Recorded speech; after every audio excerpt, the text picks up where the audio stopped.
Warning. The Federal Communications Commission has determined the following content to be emotionally harmful. Funny things that you think's funny aren't funny. Give me cocks all the time. I want cocks all over me. The Alan Cox Show kicks ass, man.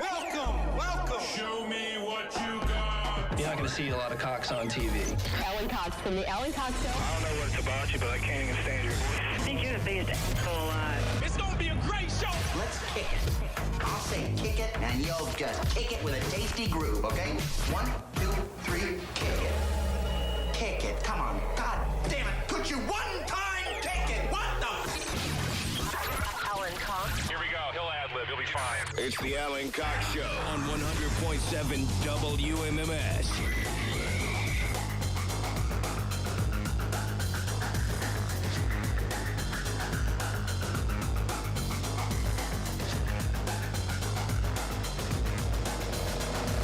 Hey-oh, what's going on, gang? Good afternoon. Good afternoon. Welcome. How you feeling? Good, good. All right, my name is Alan Cox. Welcome to the program. Say hello to Rob Anthony. He's right over there. What's up, man? Jess is back in Studio G. Hi. Hi. You know, we're just three guaranteed humans Hey-oh, trying to here we are. make our way through this nutty, crazy world, just this little blue marble hurtling through space. You ever stop to think about that stuff like when you're not high, like when you're fully within your faculties, when you have the full grasp, insofar as you can, when you're Yes. not on any mind-expanding substances, when your mind is fully contracted, It as freaks it me out normally way might more. be day to day. I used to be very comforted by our insignificance in the context of the universe. Some people really get freaked out about it. We've talked about it here occasionally, and for me, it was always a comfort. You know, nothing really means anything. Although that can take on very nihilistic tones, and I certainly don't mean it like that, but it can freak you out. It does. The older I get, the more it freaks me out. You think when that's you think about it sober. You think that's a reflection on the fact that, you start dying the day you're born, Rob? My therapist says it is me facing my mortality. Yes. Like the concept of life. Well, I was going to say, not exactly how I was going to open the show today, but then I was looking around, and I'm like, we're just trying to make it, man. Just like everybody listening or watching or doing whatever, they're just trying to make it. And it's only Monday, Rob. Yeah. Only Monday. How are you feeling? I know were you in bed the entire weekend? Pretty much. I had to move Caitlin back into college yesterday, so I did that. And I went to the doctor this morning. Yeah. So now I'm on antibiotics. She came home for the holiday break. Yeah, she was. Was that a month? A month. Okay. Exactly. Almost exactly to the day a month. Does she bring a whole bunch of stuff with her? My She daughter's did. back at Michigan State today too. She brought most of her clothes home because she knew she was getting a crap ton for Christmas. Okay. So she kind of went through what she wanted, what she didn't, and then we're going to get, donate the rest or whatever. And Yeah. then she took the stuff she wanted back. So that was yesterday. And like I said, I went to the doctor this morning, have a sinus infection. So now I'm on antibiotics. So that cold turned into neon green snot. Oh, a sinus. Yeah, but that means your body's fighting it, right? That's right. Good. Yeah. That's right. Yep. So Yep. now I'm on the antibiotics. My doctor, fantastic. She's Dr. excellent. Fantastic. Dr. Now, is that Fantastic. Polish? What is that? I That think sounds it's like German. That sounds like a Marvel character. Yeah, All right. she is great. But she told me to pass on a message to you. Oh, come on. I'm serious. During my appointment, Yeah. she said, "How's work?" I said, "Good." She said, "Are you still at the radio station?" I said, "Yes." Wait, did she already knew this is what you did for a living? Yes. She did, okay. Yeah. God, She's the PA. You've had Dr. Fantastic for a minute. Dr. Fantastic's been around a while. Uh-huh. But yeah, she's the PA. And I have a new doctor I just saw for the first time. Somebody new came into the practice. Oh, good for you. It's actually very good for me. This guy's great. Anyway, Dr. Fantastic says... Is a male or a female? Female. Mm-hmm. Yeah. She says, I don't... yeah, could you slip those off? I'm like, I'm here for a sinus infection. She's like, we're going to have to check in reverse. I'm like, okay. All right, but that thing better have numbers on it. Like, if you insist. But she goes, I don't get to listen as much as I used to, because I'm here and that sort of stuff. And she says, but I saw Alan on Instagram the other day. And I'm like, yeah. And she goes, he's so much better looking with short hair. I know. Please I am. pass that on, she said. I am. That's I what know. she told me to pass it on to People you. think I don't In know my this. doctor's appointment, And you I'm can't. talking about how good you look with short hair. I'm like, hey, what do I need to take for this not to hurt? I stopped getting all defensive about my hair, quite frankly, because the people who complain about my hair are absolutely right. So they go, why would you opt to look worse than you? I go, it just am. Because you're a man. long hair guy? I don't know what to tell you. My right? exact quote was. I don't know what to tell you. I know I look better with short hair. And there are people who will hit me up and go, F them, it's awesome. I go, yeah, but that's probably bald dudes who can't grow their hair anyway. And it's, but I'm like, she's absolutely right. My exact quote, he is a long hair guy, and what makes him happy should make us all happy. Keep on smoking, baby. That's right. That was it. Thank you, Dr. Fantastic. Dr. Fantastic, thank you. Would it be indelicate of me to ask what demographic is Dr. Fantastic in? I She would an older guess, physician? Nope. I would guess. Oh boy, this will be the day she's listening. But I'm she's gonna not. say, She's not fresh out of medical no, school. No. Okay. I would guess mid to late 40s. All right, Which, mid to again, late 40s. You know I like him young. Drop trowel. I'm like, again, Yeah. sinus infection. Please.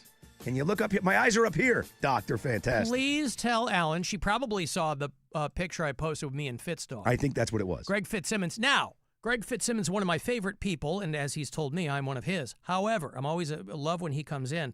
But the difference there is so stark. Yeah. Because he's bald. Right. And I've got my, I fully understand where people are coming from. I get it. It's not, I grow my hair and it's gray and whatever.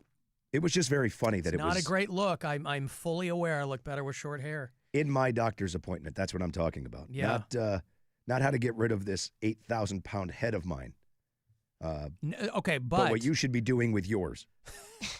But she gave you something, and you're going to be on the mend. Yep.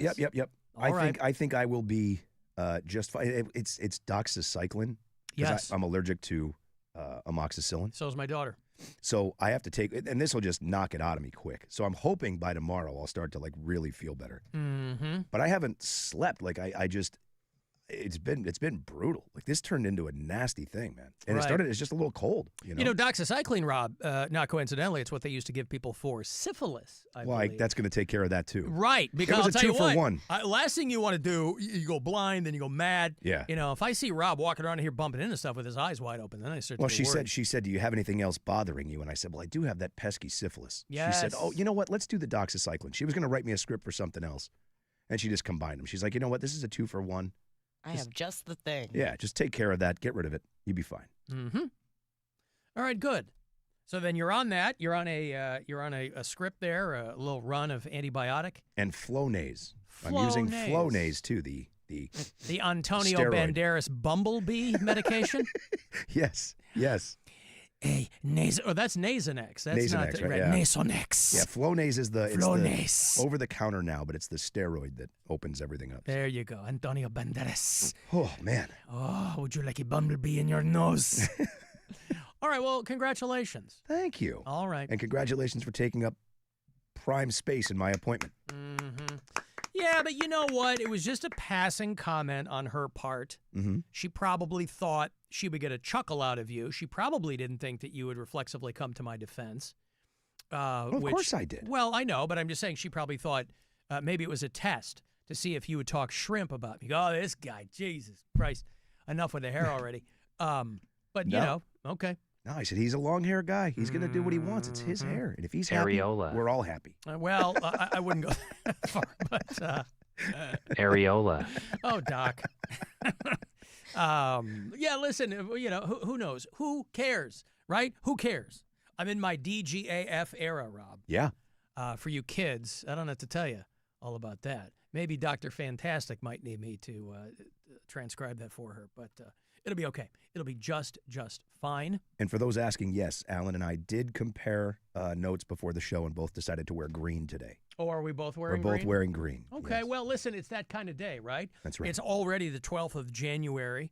in the year of no God, 2026. And we both decided that maybe something a little bit reminiscent of flora, right? To think ahead about springtime. Each day, the sun sets in Ohio a minute later. And so before you know it, we're going to be, rocking and rolling and feeling good. So that's something to look forward to. Did Rob have a syphilis flare-up around Halloween? That would explain the extreme rage around the party decorations. Nope. No, I did not. Right. And, of course, we're joking about the syphilis. Yeah, I know really how do. quickly things can take off. We're kidding about It's chlamydia. I have chlamydia. Get it right. Right. Well, listen, that's the beauty of all those antibiotics, right? Right. Is that they have such a broad array of applications.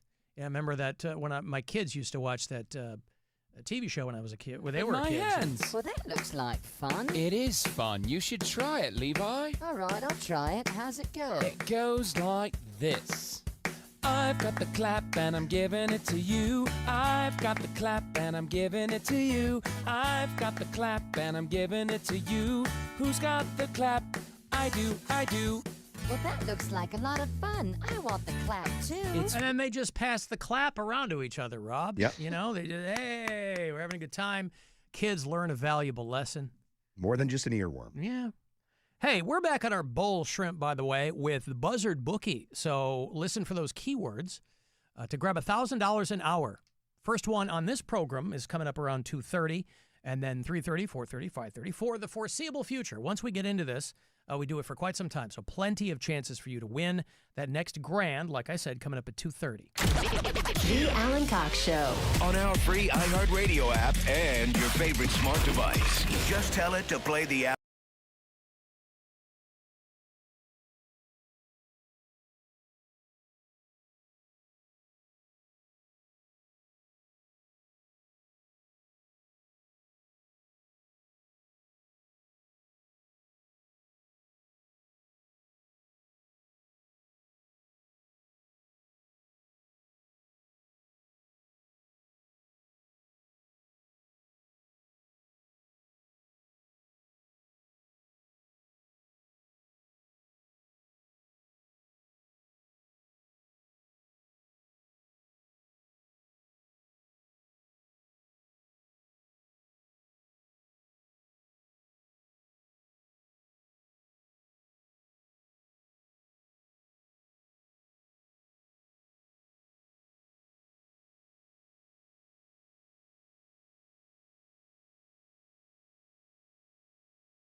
stations that bring you the games live. Touchdown, Denver! iHeartRadio brings you all of it. Just open the iHeartRadio app and search football to dive in. Does anyone know what is happening? To help you make sense of this topsy-turvy world, we humbly offer the following. Pumpernickel, tumbleweed, harpsichord! Nothing means anything anymore except the Alan Cox Show. On the buzzard.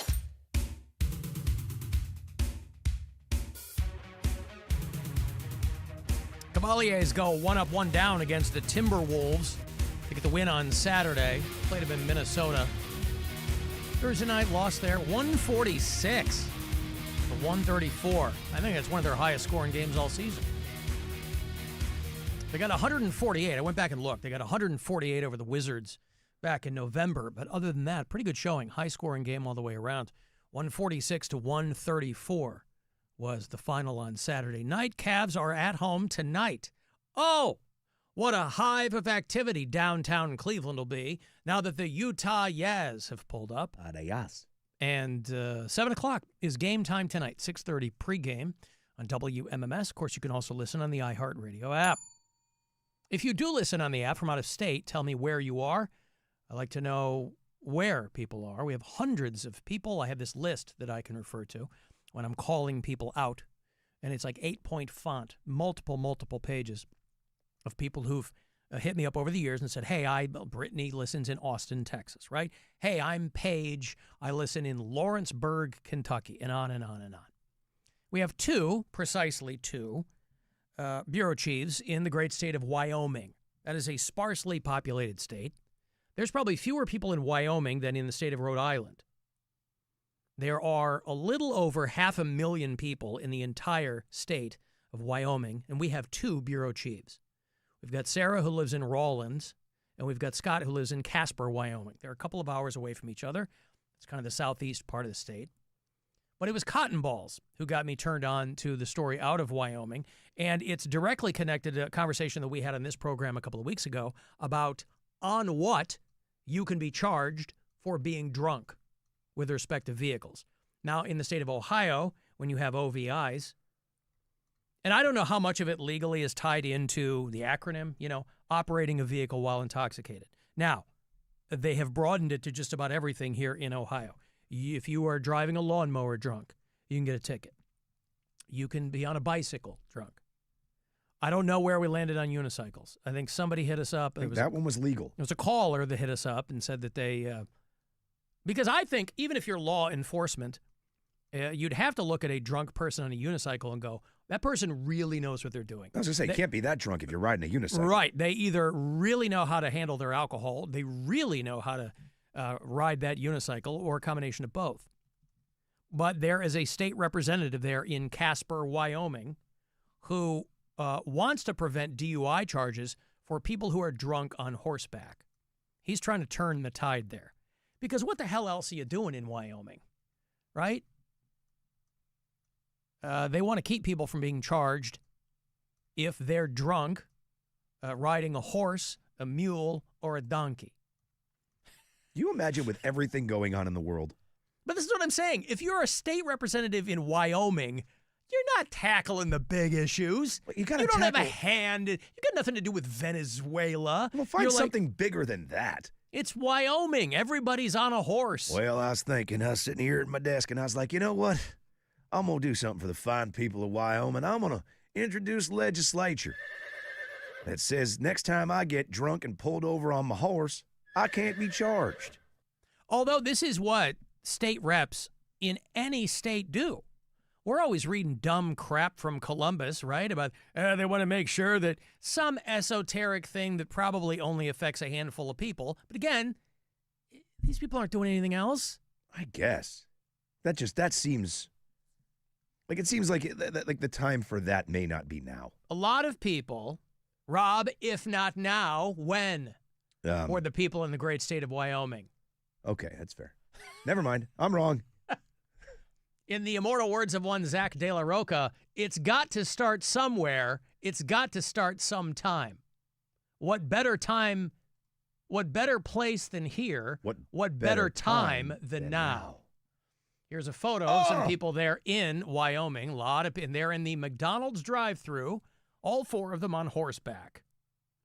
In Ohio, you can't even walk up to a drive-thru and get service. In Wyoming, because so many people use the equine as their primary mode of transportation, they don't want people getting pinched anymore for being drunk on a horse. Now, or a donkey or a mule. I would be more worried if you're thinking about horse legislation. My first question is going to be, who's going to stop and scoop up those road apples in the drive-thru there, right? So you're ordering up a Big Mac, doing your thing. Yeah. You ride off. Yeah. Your horse leaves a fresh one. Yeah. You pull up in your brand new F-150, just out of the car wash. Yeah. Right through a giant pile. Who's that on? Yeah, but you got to figure if you're a Wyoming resident, it's... Do they just carry gigantic trash bags for that purpose? Like people pick up little turds, little dog poo turds? It's probably in the fabric. Speaking of which, by the way, because I got this puppy at my house, you are looking at a guy who's on turd duty all day long. Yeah. Welcome back. Fortunately, though, this puppy is only 2 months old. Goes on the pads. It's perfect. Yeah, it's pretty good.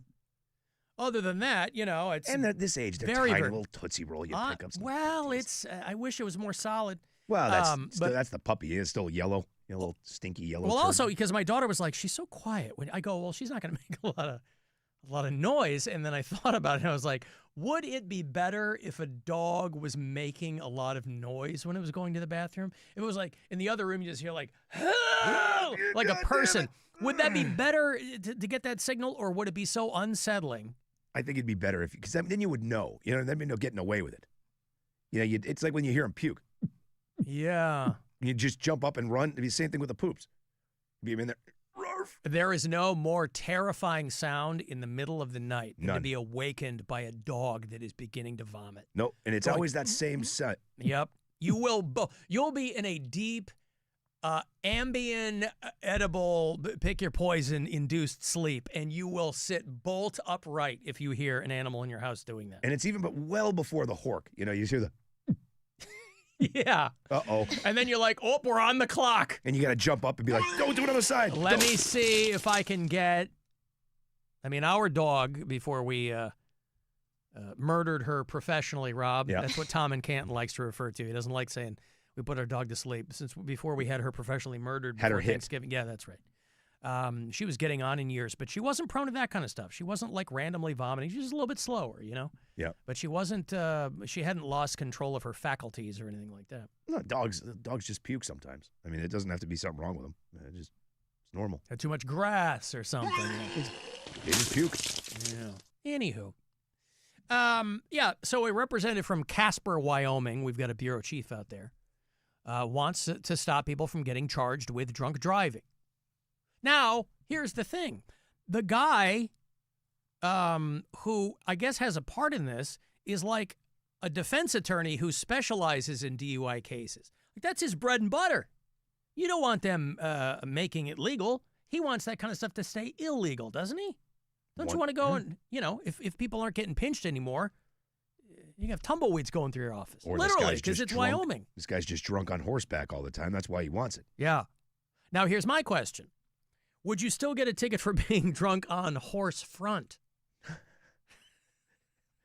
Your Honor, I was riding him backwards. Well, you got your arms around his neck and you're just hanging. The horse knows where he's going because, just let him drive. Yeah.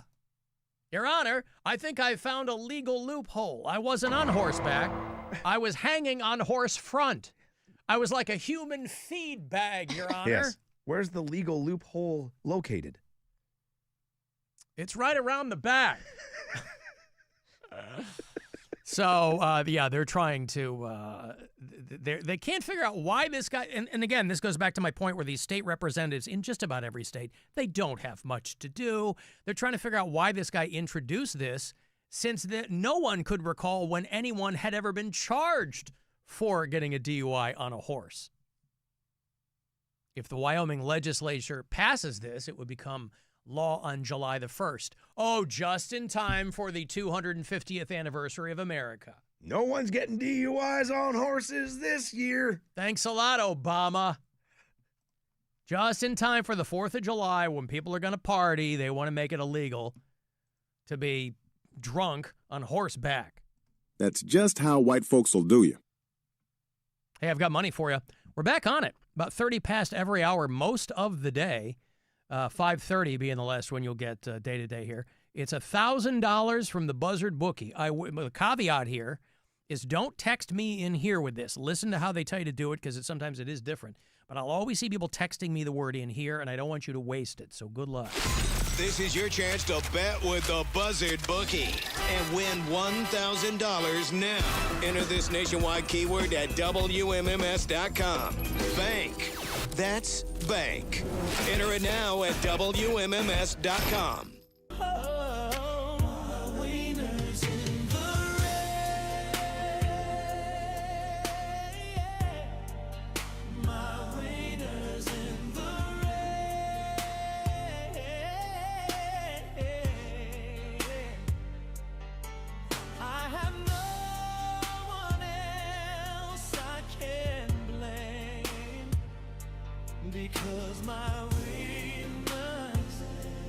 Why would you want to blame someone for your wiener being in the rain? It sounds refreshing, nothing else. I know this story happened a couple of weeks ago, and I didn't really talk about it because I didn't really care. I thought it was kind of silly. But now, even sillier is the guy getting mad at it. You know who Matt Khalil is? Yeah. Okay, Matt Khalil. Does he still play football, or is he a former football player? I don't think he plays anymore. I'm not sure, though. Matt Khalil, if he isn't still playing football. Retired. Okay. Who did he play for? Not the Chiefs. The Vikings. The Vikings. Okay. Matt Khalil played for the Minnesota Vikings, and his now ex-wife went viral a couple of weeks ago because she was on some podcast, and they were talking about, what contributed to them splitting up, and, she kind of looks like a standard football player wife, right? Or kind of looks like he plucked her out of, West Texas and dolled her up, whatever. But his wife, Haley Khalil, was talking to somebody on some podcast, and I didn't understand what she meant at first because I watched the clip, and she flopped her forearm down. And I thought that she meant he couldn't get it up. No. And I was like, oh, I understand being mad at that. She was saying that this guy got a hammer. She said 2 Coke cans, maybe even a third is what she said. 2 Coke cans, right? According to her comments there, this guy was just crazy hung, okay? Now, he's suing her for invasion of privacy. And, us here in the hoi polloi can sit back and, do the standard thing of who the hell wouldn't want that kind of buzz out there. But he might be kind of right that if people find out it's that big, they might steer clear of him. No way. I mean, he's suing her for invasion of privacy, saying that it's just an accident. That having that out there, he finished his career with the Houston Texans, but that having that out there brought him, quote, unwanted attention. That's what I'm saying. He's not pissed that, it's going to stop him from getting other chicks. Yeah. So they invaded my privacy and made fun of my huge penis. But he has since remarried. They were married a while ago, I guess. Yeah, who cares? Right. Could you, all the rumors that have been started about people over time, and this guy's complaining because someone said he's got a knee knocker. He's accusing his ex-wife of profiting off the confession. I don't know how she would have done that. It's not like she's the Hawk Tua girl, right? I don't know how you profit off going mildly viral off a podcast. I don't even know if this is a podcast people listen to. I don't even know what it was. I just know that clip made the rounds. Your Honor, this lawsuit does not even have a third leg to stand on. That's right. I think she's a TikTok person. Probably. Everybody is. Everybody, yeah. Hawk Tua. Ew. Hawk Tua. You don't like the Hawk Tua girl, Jess? I just don't like the noise. Mm-hmm. Jess is mad she wasn't out there telling people to spit on that thing. Right. Yeah, I was cough in my mouth. Mm-hmm. That didn't catch on. I thought it was sneeze in your mouth. I guess any cough, sneeze. Okay, right. So any oral ejection, you're like, all right, Anyway, he wants a jury trial and $75,000 damages. There's no way this goes to any of that, right? No. They just settle it. It's like it's over. But why do this in the first place? This feels to me like his current wife flipped her lid You think? Yes, because she's probably getting all kind of comments on social media and blah, blah, blah. You know, and on its face, you go, what guy would be mad about this? He's not mad about that. He's mad that he's taking all this crap at home. Yeah. You know That's what the I only think. conclusion I can come to, because if his current wife, like, laughed it off, like, yeah, ha, ha, ha. And maybe I don't know anything about anything here. I'm just saying that, like, I can't imagine a guy on his own going, I'm filing suit. That tells me that just he and the ex-wife do not get along at all. And he's like, keep my name out your mouth. No, you know what? Maybe he and the current wife aren't getting along very well. He's on to wife number 3 sooner than later, and he's going, how can I get people talking about my massive penis? I see. Oh, I know. My ex talked about it on a podcast. Let me sue her so that way everybody in America is talking about my 2 soda can dong. Right. Okay. Well. God, 2 soda cans. Yeah, you might be onto something there. I don't know. Life gets you down, keeps you wearing a frown, and the gravy train has left you behind. And when you're all out of hope, down at the end of your rope, and nobody's there to throw you a line, if you ever get so low that you don't know which way to go, come on and take a walk in my shoes. Never worry about a thing, got the world on a string, 'cause I've got the cure for all of my blues. I take a look at my enormous penis, and my troubles start melting away. I take a look at my enormous penis, and the happy times are coming. Is that Matt Khalil singing? That guy's got a hell of a voice. Boy, good for him. I think it's so big it's singing bass on this song. No. Like the Statler brothers. That's right right there in your pants. Yeah. All right, well, congratulations to Matt Khalil. I hope that he gets the $75,000 he's looking for. Yeah. That's a petty, that's how you know how petty of a filing this is. He's like, I want $75,000. Sir, you've already won. You get nothing and like it. He said it's unfortunate that only one fragment is being amplified because it doesn't capture the full story of how meaningful things were. So anyway, those two are, he's a big dude. But I can't imagine that having that out there is a bad thing. 2 Coke cans, Rob, maybe 3. Now, she didn't specify if they were the pony cans. Even still. I had a little pony can of Coke that was left over from Christmas. Popped that puppy open over the weekend. Got that thing down in 3 sips. Yeah. So maybe that's what she's talking about. But 2 even of that, those is still a pretty I big... was going to say, what guy wouldn't want to be associated with even a couple of pony cans of Coke?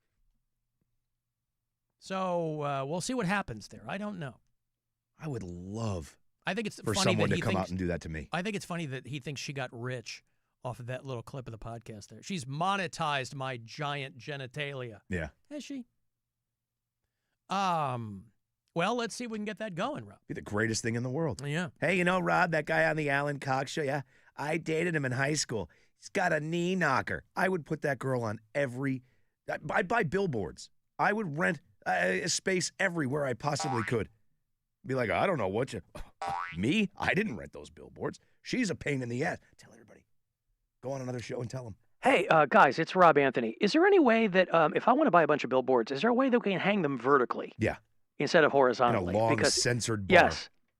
Me with my hands on my waist. And can I steal Tim Misny's "You know what I do" quote? Yeah, there's some wiener news for you, by the way. Wiener news. Oh, that's exciting. Good for them.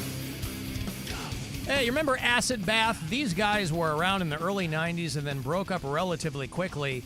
And then they had a big old comeback a few years back, and they were doing all the festivals and welcome back with open arms. They were a very short-lived band. I think some members died or whatever. But they did Incarceration last summer. That's the last time I saw them. And they're coming back on their own headlining tour to do the world-famous Agora. And if you want to be there, I want to get you there. because I'll be there too. Want to go see Acid Bath? Where's my information here?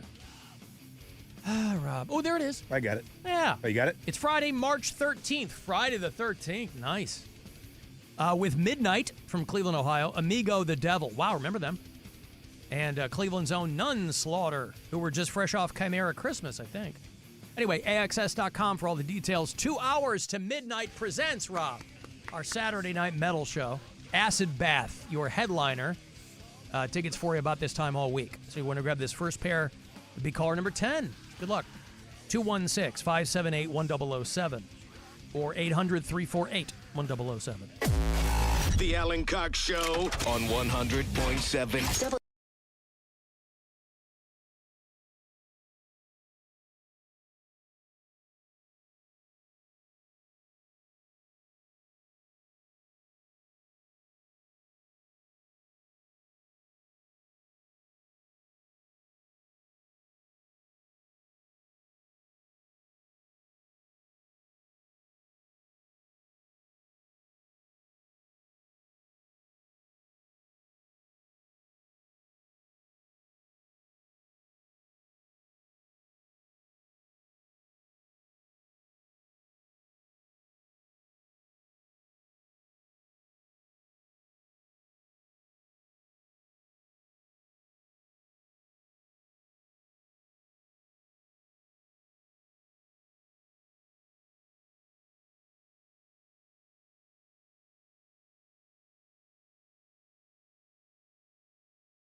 Need human.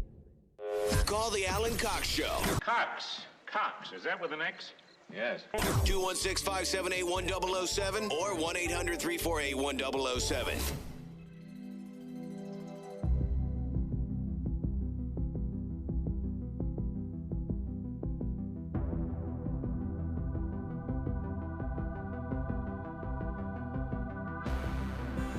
We suggested that our kid might like Stranger Things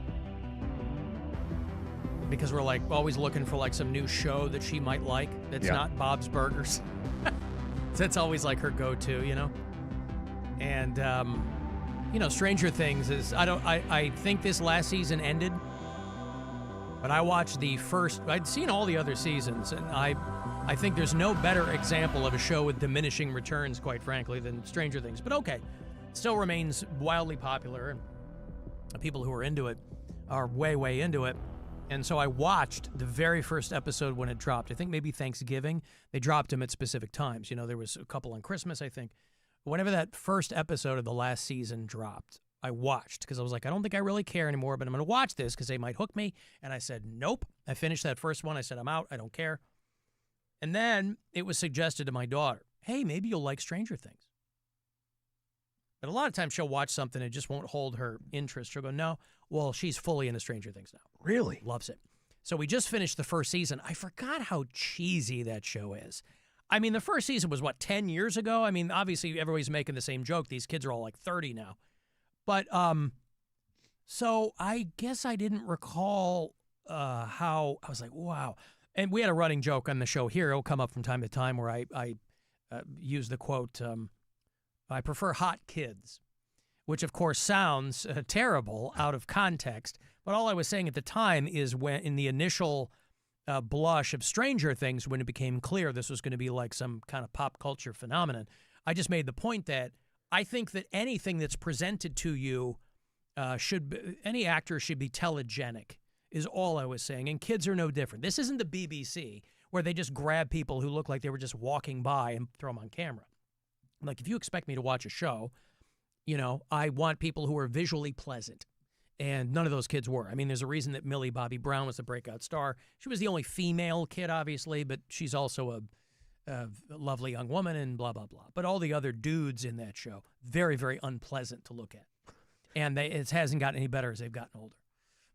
And so, but my daughter, she's like on board. She goes, yeah, this is great. I'm surprised. Like, okay. Surprised what? I mean, she's young. So I'm surprised that like that show grabs her where well, she's got a good head for that stuff. She likes things in general. They're a little bit above her pay grade. Sure. You know, yeah. But I didn't really think, and I wouldn't go so far as to say I was hoping she wouldn't like it because, you know, I'm like, okay, well, maybe because now I'm going to end up having to watch all of these Stranger Things again. And maybe you'll get back into it. The first episode or the first season was good. I enjoyed it. The first half of the first season was just terrible. First of all, listen, I'm a Gen Xer. So Winona Ryder has always been like our girl, right? Yep. But she's a terrible actress. She's never been a good actress. And so that's never been more on display than this show. And I was like, wow, this is not good. But listen, we'll go along and, you know, different things happen and it'll be fine. It was over the top and cheesy for a reason, though. Like, they were really trying to paint you into that 80s throwback stuff. Like, that was definitely on purpose. Well, visually, though. Yeah. Yeah, aesthetically, I'm talking about, like, just the show in general. I guess, and I understand what they were going for. I'm joking about the hot kids, but they wanted kids who look like regular kids. I understand what they were doing, you know? Yeah. They got a kid with, I used to call the show Manger Tings because there's a kid in there with no teeth. Right. But, whatever. Yeah, so she's in it now. So we just finished the first season. And, you know, you could tell early on they were getting greedy because that first season finale was almost an hour, right? Now they're putting them in theaters and it's, you know, every episode's 90 minutes long. It's like, that's why I never believe series creators when they say, we knew when we wrote episode 1 what the whole series was going to be. Yeah, there's no way. There's no way. I mean, there are some really good writers out there. It's like when Lost was on television 15 years ago. I was a huge Lost fan. And Damon Lindelof and Carlton Cruise, the guys that were part of that show at the time, were like, we knew not everybody's going to be happy, but we knew how we wanted to end the show when we began the show. And you're like, there's no way that's true. And then by the end, they had to admit, they're just kind of making it up. We didn't really know. Yeah, no doy, you didn't know. I do think that applies to Breaking Bad, though. I do think that they knew where they wanted to go with that show from the start. Because it follows a very simple thing, right? Like, it ended, I think, exactly how you would have expected that show to end. Well, and Breaking Bad also jumped around a lot right. with the timeline, and I trust Vince Gilligan to do what he says he's going to do. But anyway, so my kid is on Stranger Things now. Speaking of Vince Gilligan, I'm caught up on Pluribus. Yeah. And that's it. So now I got to wait 3 years, is what you were saying? That's the thing. Vince Gilligan goes, hey, we can't rush this stuff. We're going to take our time. And I'm like, it wasn't that good that people are going to wait another 3 years. I mean, obviously, to his point, whenever they film and produce another season, people will watch it because they want to know where it's going to go. For sure. But it feels like most of those shows now, when they sign it, these streamers sign with somebody, I think they just automatically give them 2 seasons. Because they're like, okay, if the first season is huge, then we'll get another one locked in. If the first season is kind of fair to middling, then they'll go, well, we'll give them another one, and maybe people will come on board, and then we'll go from there. That's why I'm so surprised. I'm like, wow, how bad does a show have to be to get canceled after 1 season? There are still shows on streaming services. I assume they just look at a data sheet, and they go, here's how much this costs. Here's how much this, here's how many people are watching it. Being sick, I just watched a ton of TV over the course of the weekend. And I watched His and Hers. Did you see that? No. It's on Netflix. John Barenthal, a new show with him. Oh, okay. Oh, I like the people that are in it. John Barenthal and Tessa Thompson. I hadn't even heard of it. It's it's a cop show? Sort of. Mystery. Two estranged spouses, one a detective and the other a news reporter, want to solve a murder in which each believes the other is a suspect. Yes. How about that? It jumps around a ton. I will say you will fly through. It's only 6 episodes, I think, 45 minutes each, something like that. The last 20 minutes, I'm like, what? But what about? It's real hard to end the show. But what if but what if that person did? Yeah. Okay, fine. People who write these shows, they go, the first episode is the hardest one to write because you're establishing. I'm like, no. I bet the last episode is the hardest to write. Or just like write backwards. You know what I mean? Like it was, I don't know, man. It was, I love him. I can watch him in anything. Like, did you watch The Punisher? No. Oh, I cannot wait until that new season comes out. I didn't get into Daredevil as a comic book or as a show, so I didn't watch those. It's so over the top violent. He's good. Too. Yeah, but I just don't. It's great. I don't care about those characters. But yeah, it's good. I mean, it's when you're out of things to watch it. Like it's well worth watching. It's a visually pleasant show. But there is a show about. It always bums me out when a show that I like gets a season. There was a show a few years ago on Netflix called Archive 81, and I don't know. They canceled after 1 season, so not that many people could have been watching it. But I watched it, and I liked it a lot. And it ended in a full-on cliffhanger because they probably figured, well, we got to set it up for season 2. Yeah. Everybody gets 2 seasons. Nope, not these guys. They're like, Netflix canceled Archive 81. I'm like, well, that sucks because it was good. They were kind of just getting their feet wet. His and Hers. All right. Yeah, it's again. I did not dislike it, but it's a very odd ending that leaves you with like 50 questions that if anybody writing that show didn't think about, that's where I'm like, but like if you could talk to the person, and they even tied up all the loose ends. Yeah, like, well, how do you explain this then? Don't worry about it. That's kind of the way it was thrown at you. Or there's like this Deus Ex Machina at the end where something comes in last minute and wraps everything up. You're like, wait a second. You could have done that on episode 2. Yeah, it was odd, but it was good. These are first world problems we have, Rob. Yes. First world problems. Totally. I didn't like the end of that television show I watched. First world problems. I got a letter from whom? I got a letter from Holly. Hey, My girlfriend and I took our 3 kids to see that new SpongeBob movie. I was talking about I took my daughter a couple of weeks ago to the SpongeBob movie. Yep. Hilarious. They never miss with these SpongeBob movies because the show is so unbelievably wacky, and the movies are great too. Anyway, Holly goes, my girlfriend and I took our 3 kids to see the new SpongeBob movie. We had 5 seats.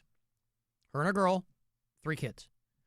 We get to the theater, another family of 5 in our seats. And so we had to we sat somewhere else. We moved 3 times because we were subsequently in other people's seats.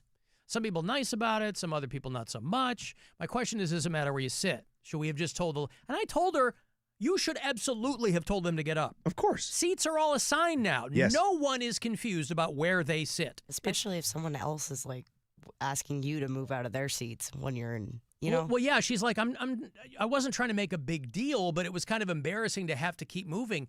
You gotta tell these people, hey, those are my seats. No one's confused anymore about where they're sitting. Oh, I didn't.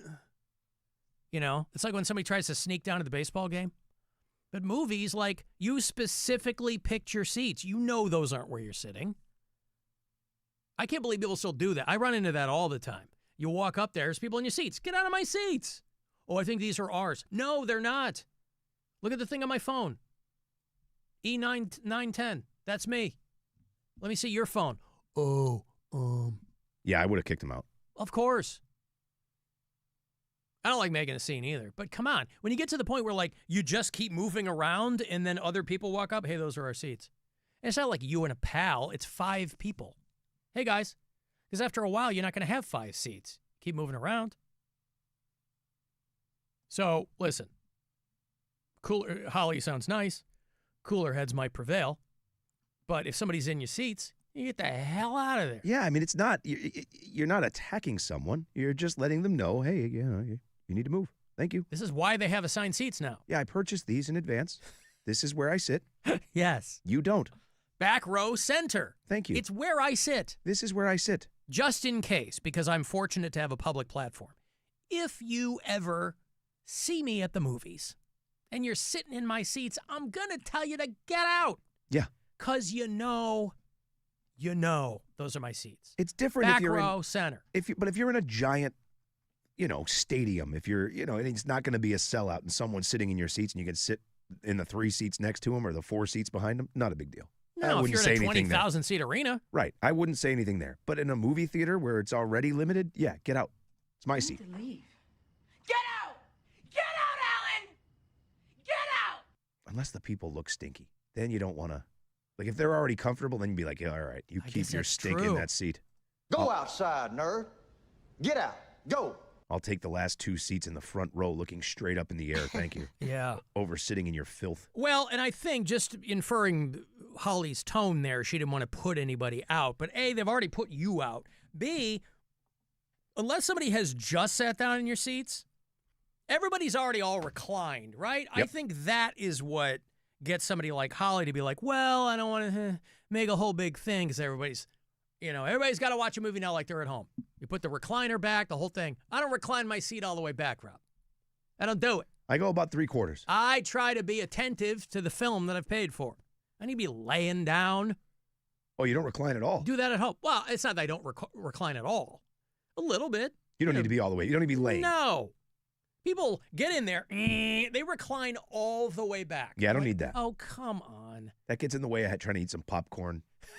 Yeah, you gotta be at the right popcorn eating angle. I would say about 3/4 at best, half to 3/4. Because then half of it ends up on your shirt. That's right. Right, if you're sitting all the way back. No, I don't do that. Don't do it. But yes, assigned seats now, and that's why all the movie theaters started doing it. They're like, we don't need people arguing anymore. It still happens, obviously, but Alan Archive 81 sucked. I watched it because a girl I liked was watching it, and I wanted something to talk about with her. Well, I can't hate on your motivation there, right? Apparently, you're so uninteresting to talk to as a person that you were like, wow, what else are we going to talk about if I'm not watching the show she's watching? Yeah. But no, like over the break, my kid, we watched all 3 Knives Out movies. She loved those. They're great. Because I told her, I go, you're going to love this. That's why I'm trying to get her to watch the old Clue. Remember Clue? Oh, yeah. Tim Curry, Michael McKean. That kind of stuff. I'm trying to get Callie into watching. That's my younger daughter, 14. I was trying to get her into the James Bond movies because she loved those Knives Out movies and stuff. Those are good. And then she was like, I don't care. I'm like, but it's the same guy. Well, but they're very different movies. I know, I but mean, still. James Bond, I can see her not digging that. He's got that dopey Cajun accent. And they're so good. So, what I'll think here, I'll say he's like Foghorn Leghorn. And, Yeah, you know. what's the other one with the rings? Like, she was into all those, like, spy-esque movies. Like, everything spy-adjacent she likes. So I'm like, I think she would love these movies, but she won't give them a chance. Yeah. All she had to see was old. She saw, like, because it all comes up underneath the, Sean Connery umbrella. I think it's like the 1967, 6-7. 6-7. Version of James Bond. And she's like, Dad, I don't want to watch old movies. I'm like, they're from 2 years ago. Just watch the new James Bond then. I don't want to. Well, that's old to her. I know. She don't want to watch James Bond. I've been big on the Tubi, just flipping around on Tubi. Stroker Ace was on the other night. Sat there and watched Stroker Ace. I haven't seen that in like 25 years. Well, you were sick. Oh, it's a good movie, man. Burt Reynolds. Oh, anything that guy did in the 70s, I loved. Lonnie Anderson at her best. Even Gator? Even Stick? So not anything. Maybe not. You had your... It's that scene when Lonnie Anderson passes out. He's helping her get undressed, and he takes her top down. See, you weren't watching Deliverance. You were watching, like... Stroker Ace. Yeah, Stroker Ace. But I mean, like, that vibe of movie. Oh, yeah, from him. the comic stuff, yeah. Yeah. But, yeah, just the way he looks at the camera. He's got to walk away, and he walks away all hunched over. Honey, get in here. We're going to watch Best Little Whorehouse in Texas. Good movie. Yeah. That's a good movie. It's a great movie. But, yeah, We're going to watch Sharky's Machine, honey. Deliverance, that's they say that's where Burt Reynolds had a choice in life. Like, he could have been one of, like, the best dramatic actors of all time, they say. Yes. But he'd rather have, just make movies with guys like Ned Beatty and Jim Nabors and have fun. Well, movies that were, like, directed by stuntmen. Yeah, just You're having have a good time. That was it. He made movies with his friends. Cannonball Run, Cannonball Run 2. Yep, Longest Yard. And, right. Yeah. Just excellent movies. Smokey and the Bandit. It's great movies. I haven't seen Smokey and the Bandit in a long time. Oh, it man. came out when I was like in the 2nd grade, and my parents wouldn't let me go see it. I think for obvious reasons. But as a kid, Rob, I was such a huge Jackie Gleason fan. Oh, it's the absolute best in that movie. Sheriff Buford T. Justice. Soon as I get home, the first thing I'm gonna do is punch your mama in the mouth. Yeah, couldn't do that anymore. There is no way you come from my loins. Put the evidence in the back.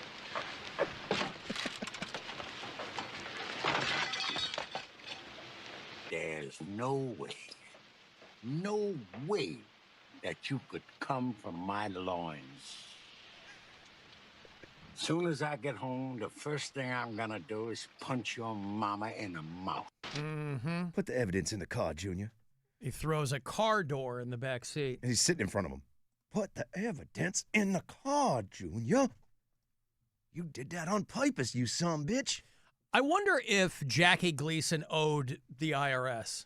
Because, boy, I don't know if that feels like a movie at that. I mean, at that time, nobody wanted to do that movie, right? Like Burt Reynolds, yeah, but like they had to beg Sally Field to do it. And, of course, she was very happy she did, but. And that's just one of those defining roles for him, too. Like, who else could have played Buford T. Justice? Nobody. Alan, there were 2 old crones sitting in my seats in a packed theater, and I kindly told them they were in our seats. And they asked what they should do because people took their seats. That sounds like a you problem. Said, tell the other people to move. They eventually got up, and they said I was very rude. And the second crone poked me and said, you should have gotten here sooner.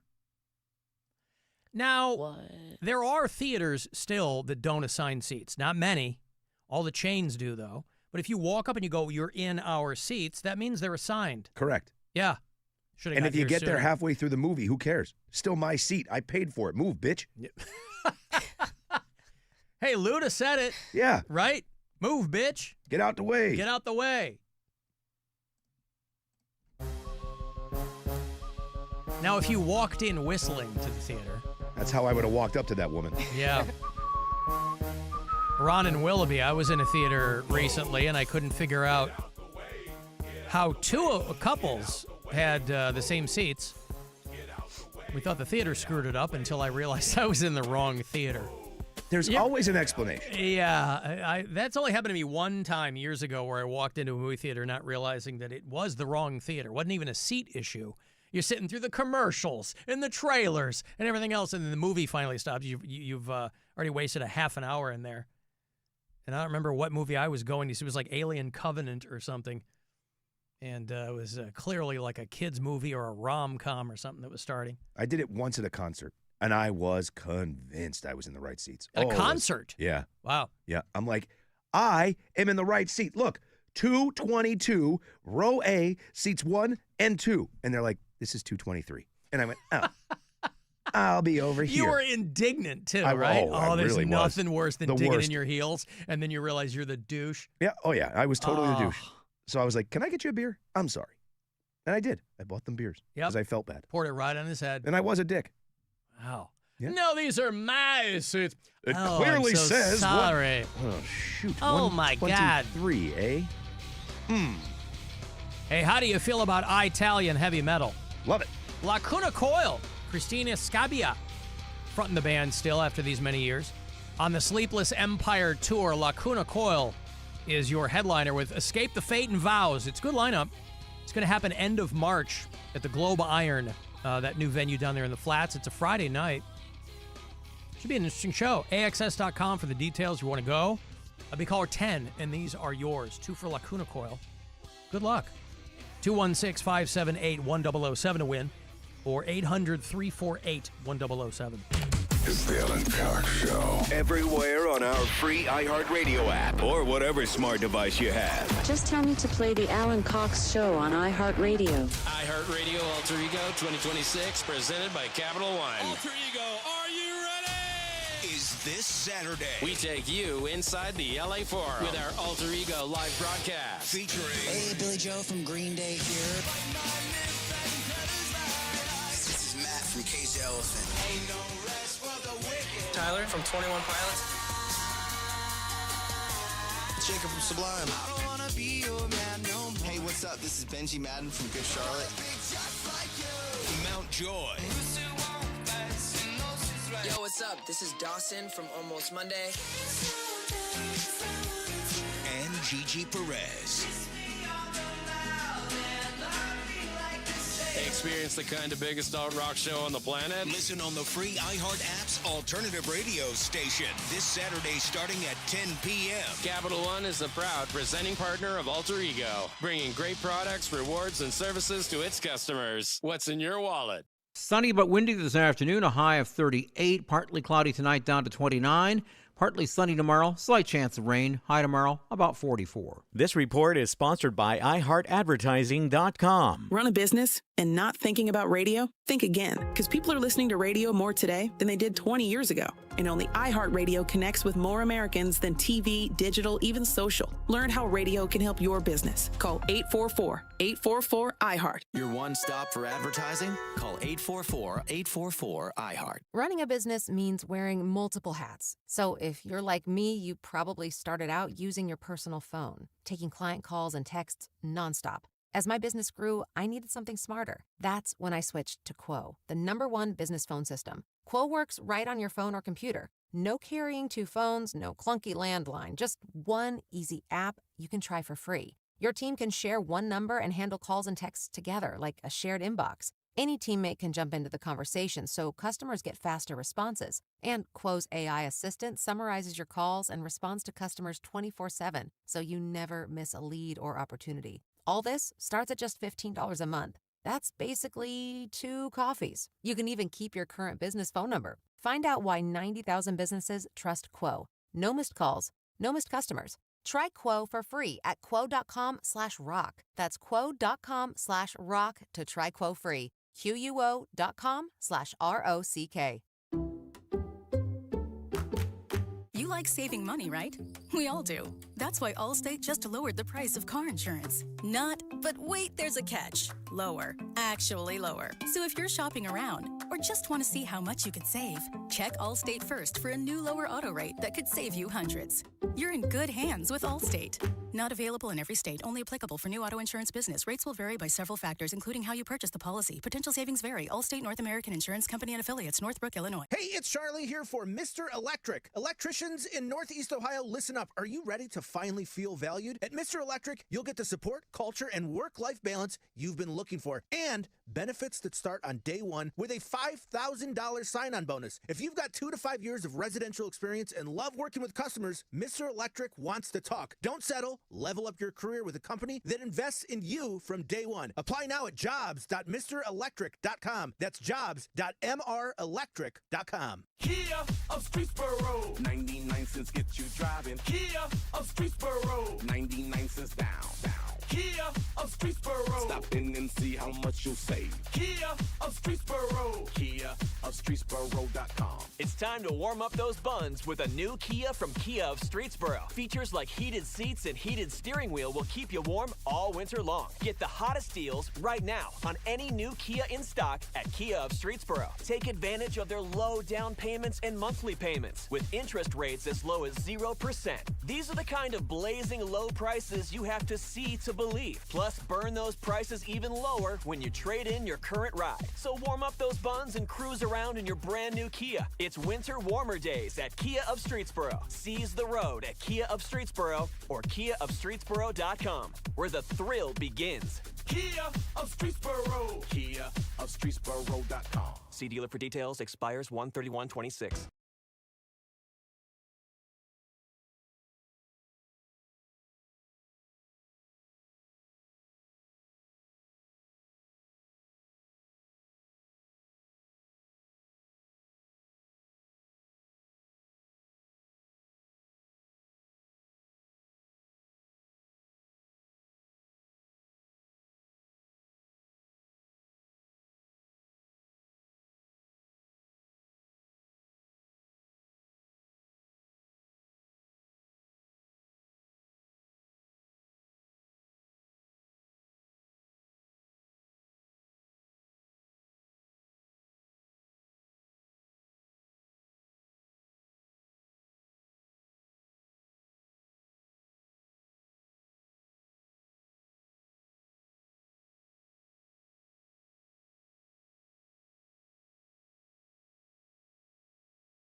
control of your money, we're here to give you the tools and advice to help you make it happen. Open your free iHeartRadio app, search How to Money, and listen now. Yeah, it seems a little unfair that you can watch our live stream, but we can't see you. But we'll fix that tonight. Outside your window. The Alan Cox Show. On 100.7 WMMS.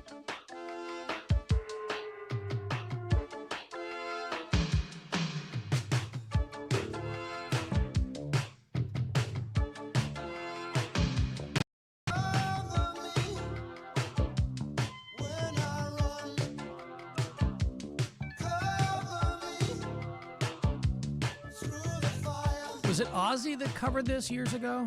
I think so. Ozzy cover Shock the Monkey for a soundtrack or something. But the OG Peter Gabriel song remains the most absurd pop song ever. I did want to send the word out. A lot of times this information is incoming from our bureau chiefs, but I didn't hear from anybody. We have a lot of people in St. Louis. I used to be on the air in St. Louis. I have a lot of affinity for that city. They have, quote-unquote, several monkeys loose in St. Louis, and nobody knows how they got there. Somebody's got to know, right? I mean, you're not going to have, just because you and I don't know doesn't mean nobody knows. But there are, what is it with the monkeys in this country? Monkeys everywhere. They're all trying to get away. You know, get that, what'd you say? You get holes drilled into their heads to test lipstick? Yeah, right. Well, you know. Not every cosmetics company has signed their no animals pledge. Yeah. I'll try to escape. I'll go for the get out of here.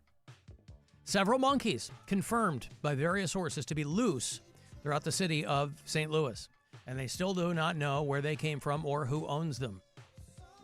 St. Louis Department of Health and Animal Care and Control, or SLDHAC,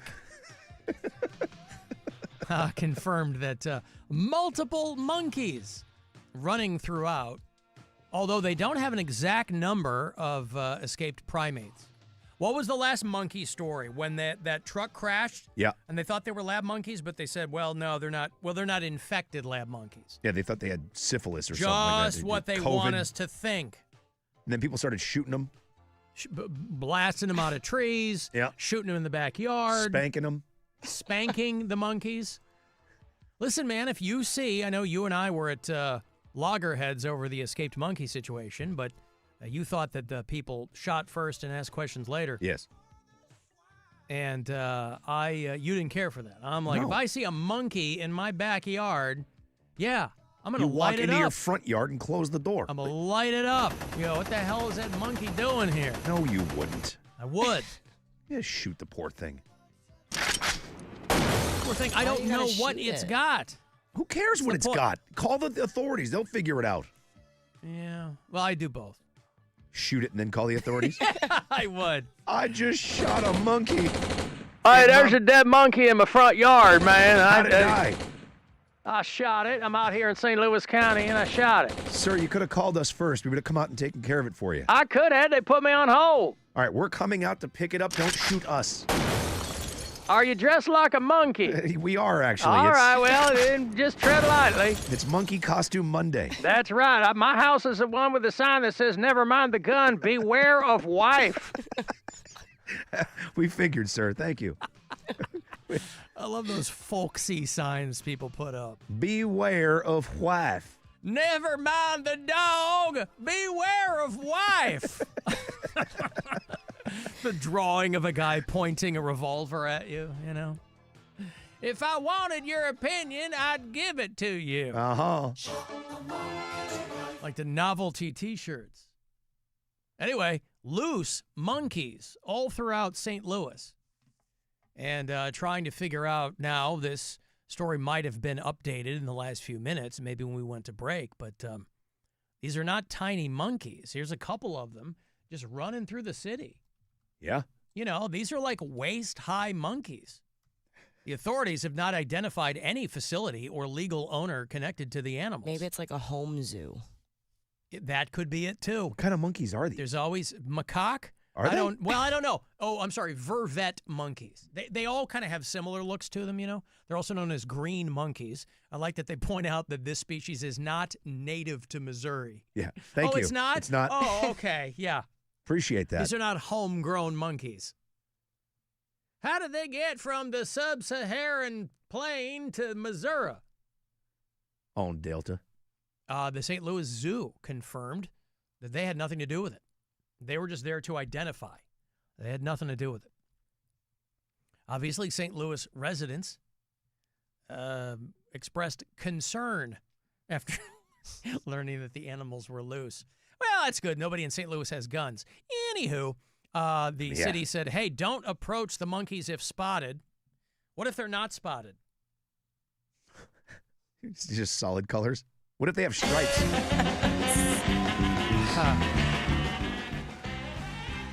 I just saw a spotted monkey. Should I approach it? Is it polka dotted, sir? It's spotted. Well, he has to be specific. If it's spotted, yes. If it's polka dotted, no. If it's striped, no.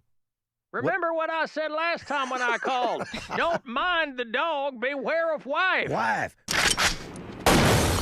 Wife. Wife. They're cute monkeys. Are they? I don't like monkeys at all. I don't either, man. I mean, I associate monkeys with labs now. Maybe pop culture did this to me. You know, I'm a kid of the Outbreak movie generation. Maybe they did it to me. Maybe it's unfair. But like, even when I go to the zoo, as a kid at the zoo, maybe it's because they're so similar to humans. You know, we do share 99% of our DNA with them.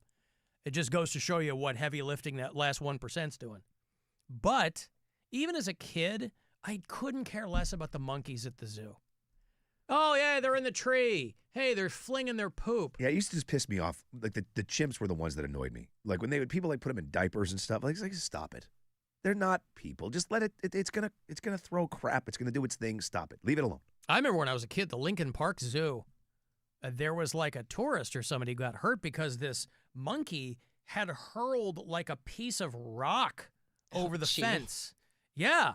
And the guy wasn't paying attention. It was some tourist from overseas or something. He probably had a camera around his neck or something, you know, just taking in the local flora and fauna. That monkey that hitting the head with a rock. That monkey that chucks the crap over the fence and hits that grandmother in the face. Yeah. That might be the funniest video on the internet. Dr. Skyhook. Till the day I die, that may be the hardest I've ever laughed at anything I've ever seen on the internet, because the woman's face when she turns and looks at the camera and she has this long turd just hanging off of her nose. It looks like the Gonzo nose from the Muppets. It is the greatest video I've ever seen. I don't know that I've seen it, but I dial it up here. Is there are there expletives in the video? I don't think so. Everybody just sort of screams. Yeah. And then they're like, "Oh, grandma!" And she turns and looks at the camera. This is before AI, obviously. She turns and looks at the camera, and she has this giant monkey crap hanging off the end of her nose. It's the greatest. And she's so grossed out. The look on her face is she's so sad. Oh, it's the best. I'll show this on the live stream. It looks like somebody might have like messed with it, made it their own, but you get the gist of it. They're looking here, and there's a monkey, and jumping up and down, and obviously there's no glass here, so they're just. Yeah, it goes right over the top. She's in a wheelchair. Flings some poop, hits her in the face. She is shocked. The look. By the way, there is glass there. It just got over the glass top, partition. Yeah. The look on his face, or her face, is so great. And he kind of like underhand chucks it. He just sort of gives it a loft. And then whack, right in the poor old lady's mouth. It's never overhand. The size of that turd, just this right there for her. Naughty chimp just threw poo in Grandma's face. Oh, her face, just the, oh. Yeah, somebody made this edit, but the look. Dearie me. Oh, I've got a turd on my nose. Doesn't smell good. Tastes even worse. That happened a couple of times before your grandfather went off to the war. He wanted to do some different things. And so I got in there. You imagine, Scat?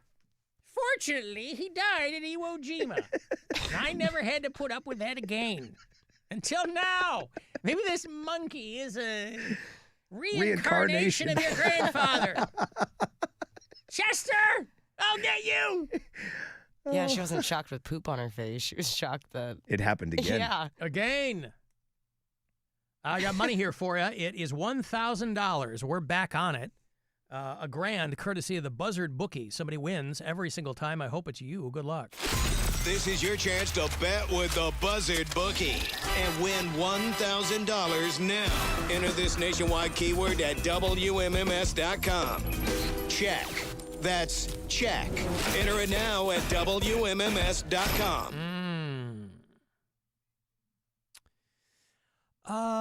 You think there'd be more monkey influencers based on all the monkey models on greeting cards, somebody said. A lot of monkey models. Monkey influencers. Always dressed up, always holding a champagne bottle. Oh, look. Mm-hmm. Get bent. Alan, I appreciate Rob's passiveness, but I shoot squirrels that damage the soffits on my roofline. Well, that's fine. That's your choice to do so. I don't know, man. Squirrel's gonna squirrel, man. Yeah, you got to stand your ground, man. Stand your ground. And the squirrels are doing damage to your property. These poor monkeys, what were they doing? Just walking around in your backyard. Get shot. They didn't do nothing. We don't know what Shouldn't they have did. been there. They might have been disturbing the local ecosystem, Rob. Maybe they were. I don't know. I think, again, before you decide to use lethal force in any situation, you should examine all other options. Yeah, these are people shooting humans who just get the wrong number. Of course they're going to blow away a monkey. Poor monkey. Poor monkey. And I don't like monkeys. I'm on record as a non-monkey lover, but I mean, come on. Yeah. Rob's on record as being a non-monkey lover. Yeah. All right, well, congratulations. But I do care enough about all animals. Of course. That I don't want to see harm come to any of them, including the ducks that were in my yard or backyard. Any update on them? Were they all blown away? I don't know, man. I keep hearing duck sounds on occasion, but not full-blown like it was duck noises. No, it's not. Or you're being trolled by another neighbor. Yeah, somebody just sitting there with a boom box outside and playing. Yeah, that just aged myself, huh? A boom box outside. Somebody just playing duck sounds at my house. Hey, who brought the ghetto blaster? Going old school. Duck sounds. Yeah. Uh-huh. No, there's something still there. I don't think it is what it was, honestly. There's one singular duck left. No, it's not. No. One lone quack. It sounds different. It's a different sound. Oh, the poor guy. You alone? Oh, you alone over there? You want me to do my standard routine for you? Hey, I've got This Week in Jesus for you. This Week in Jesus.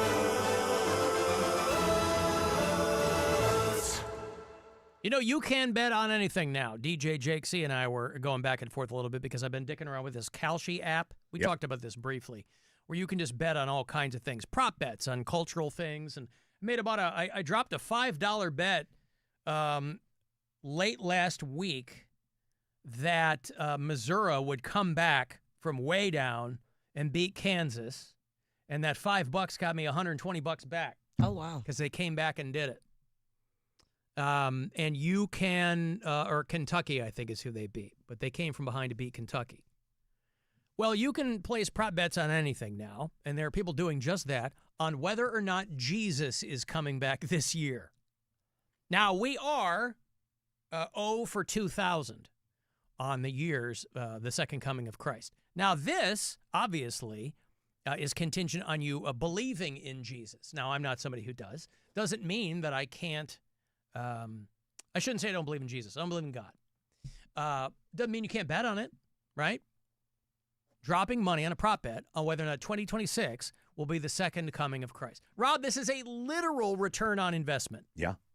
But are they being specific? Does it say, like, what if he shows up in a Dorito? That's a thing. There's a lot of fine print in these prop bets because you can, on this Kalshi app, you can bet on anything. But any bet you place. No, he didn't physically come back, but look, he's in this burrito. Oh, I thought you said riding on a Dorito. He's riding on a Dorito. But any bet that you place, they open up a thing that says, like, read the rules. Right. Don't be dumb. Read the fine print here. And it's a lot of rules on these things, you know? Like, will Mamdani tax billionaires before 2027? He's the new mayor of New York City, of course. And there's better odds on no than yes. But the rule summary is very specific. They're like, Right. this has got to happen, this has got to happen, this has got to happen. And what percentage? Like, of course, they're already being taxed, but at not at the rate that everybody thinks that they should be. Right. So that's where it's got to be specific. I think it's the same thing with Jesus. Will Jesus come back? I mean, you can say no, but then, if he shows up in someone's dryer lint and they have people outside praying in front of this apartment, then that counts, I guess. Also, by the way, we are in a time now where even if he verifiably and legitimately came back and was walking around, he'd probably be shot dead by somebody within the hour. Well, they'd think he was one of those monkeys. He's one of those damn woke hippies. Now, every year, there is one of these prop bets, right? If you bet yes on him coming back in 2025, you didn't make any money. See, that's the thing. How do we know he didn't come back in the form of a macaque monkey? Exactly. This is We don't know the what form genius he's of coming back as. Everybody thinks he's going to come back in the robe and the Birkenstocks. What if he doesn't do that?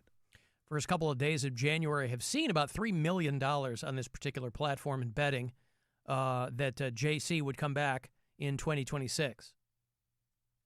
And I would imagine that, right around Easter time, people who believe get a little moist in the shorts. Well, that's when you make the bet.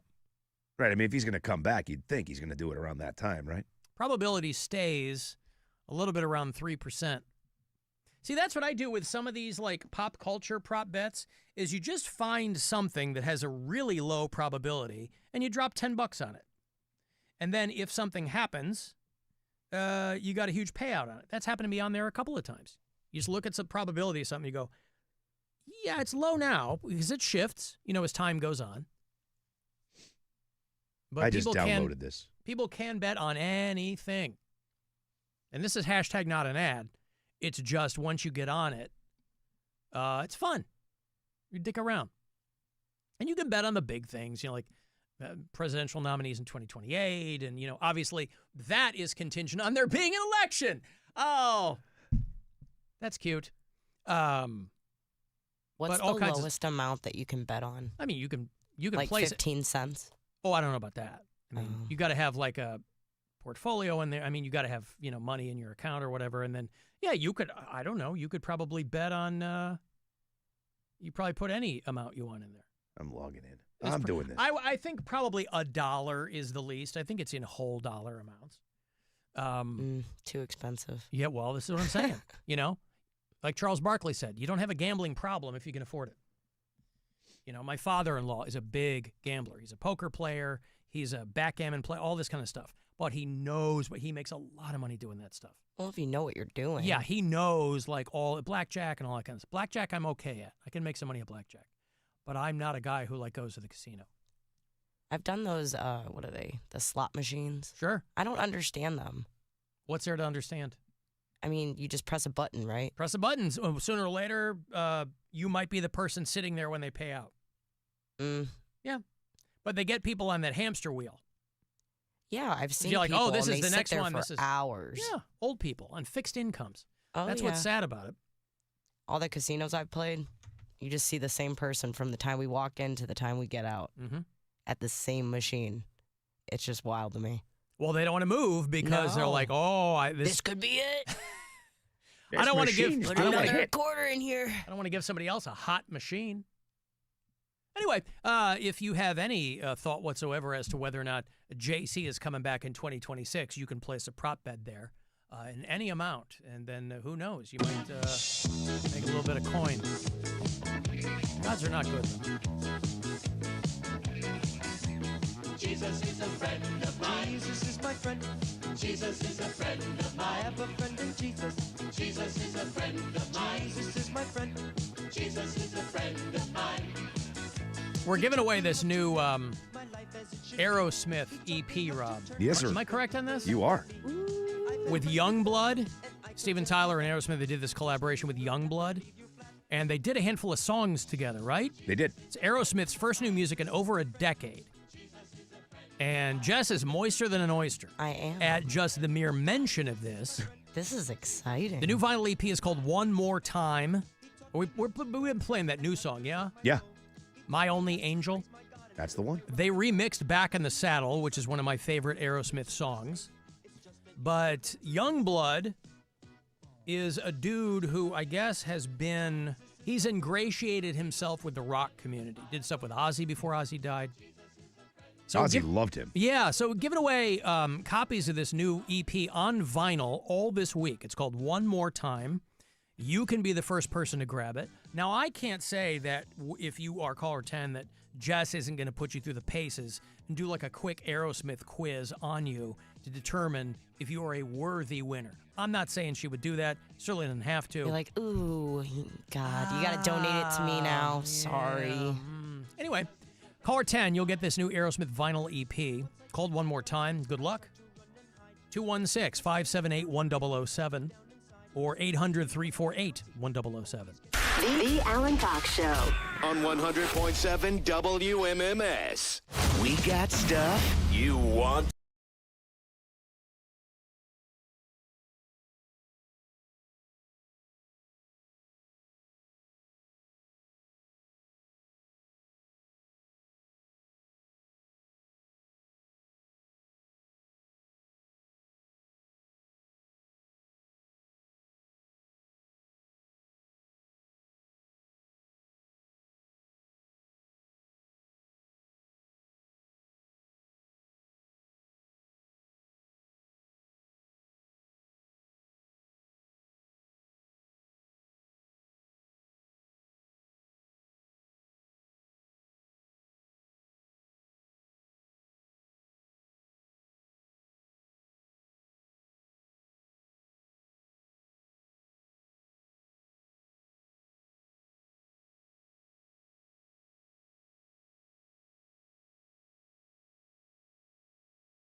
We say yes. 100.7 WMMS, Cleveland. Call the Alan Cox Show.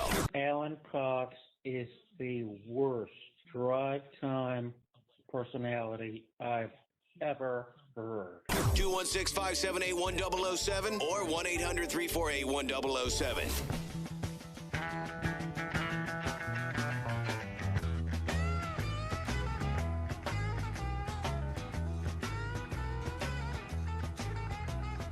Trucking, got my chips cashed in, keep trucking, like the Doodah Man, together, more or less in line, just keep trucking on.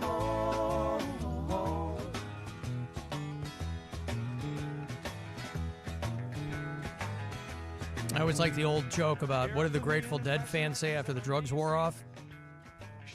What is this crap? Bob Weir died. Yeah. I think he was the... Well, no. Bill Kreutzmann's still alive, right? Yep. He's the last surviving founding member. Mickey Hart played the drums, too. He came in early, but I think he's still alive, but not a founding member. Bob Weir died. 78. I guess he'd had some... He had like a lung infection or what? I mean, Bob Weir had looked every one of those 78 years for a long, long time. Hippie to the end. What was his band, Rat Dog? Because the Dead specifically, I mean, they split up after Jerry Garcia died. So like 30 years ago, Grateful Dead. Then they go out with John Mayer, Dead and Company, whatever they call it. Yeah. And I never got into Dead. I wasn't mad when I heard them. You know, I know the songs everybody else knows. I know like Casey Jones, or what's that song? Riding That Train. Is it called Casey Jones? Yep. And I know Truckin'. This was a Bob Weir song. I don't know if he bet you sang know it, more but he than you wrote it. think you know. Like, there's a lot of songs that just from pop culture references you would know. The Grateful Dead have a million songs. I mean, literally, because I was born in 1971, and my parents weren't digging on the Dead. They were way too straight-laced for that. Literally, the very first Grateful Dead song I ever heard was Touch of Grey.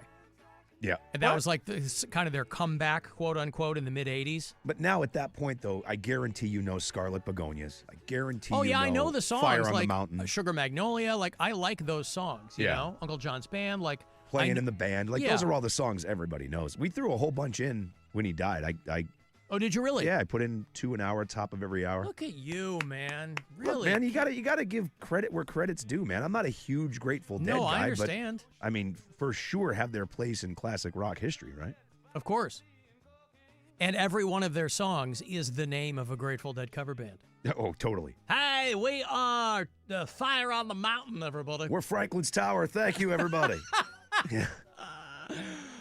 Friend of the Devil playing Panini's Westlake. We're Tennessee Jed. Thanks for coming out tonight. Yeah. Oh, God. Alabama Getaway. Everybody arguing over estimated profit. Yes. But Bob Weir, long time, right? And he didn't do a lot of solos. No. But he was a good singer, and he was a good guitar player, and he'd recently beaten cancer, and I guess had some underlying lung issues. I mean, what does that mean, you beat cancer? This sounds like a stupid question, but I mean it genuinely. If they say, oh, he died after beating cancer from some lung issues. It sounds like you didn't beat it. Well, you beat the cancer, like the doctors go, you're in remission. Well, I think you beat the one that you were diagnosed with. Okay. Right? And then after that, well, you know. But I mean, even before those guys broke up, they had been a band for 30 years, right? Yeah. So he's... and it wasn't even a breakup. It was just... Jerry died. Jerry died. Yeah. But his legacy lives on in Ben and Jerry's ice cream. Cherry Garcia was my first foray into Ben and Jerry's ice cream route. That's delicious. As a young man. Unless there was a Grateful Dead song called Chunky Monkey that I'm not aware of. But Cherry Garcia was their homage as Ben and Jerry were both. Chocolate chip cookie dough wasn't your favorite Grateful Dead song? No. No? No. And fish food is self-explanatory. Yeah, unfortunately. Yeah, 'cause that's a damn good ice cream for a very bad band. It is the OG, and I couldn't. The only thing about fish I like is that ice cream. But Bob Weir was 78 years old. Last, like I said, Bill Kreutzmann, the drummer, he's the last remaining founding member. Phil Lesh died just last year, I think, right? Yeah. We were talking about Phil Lesh. He died around Halloween.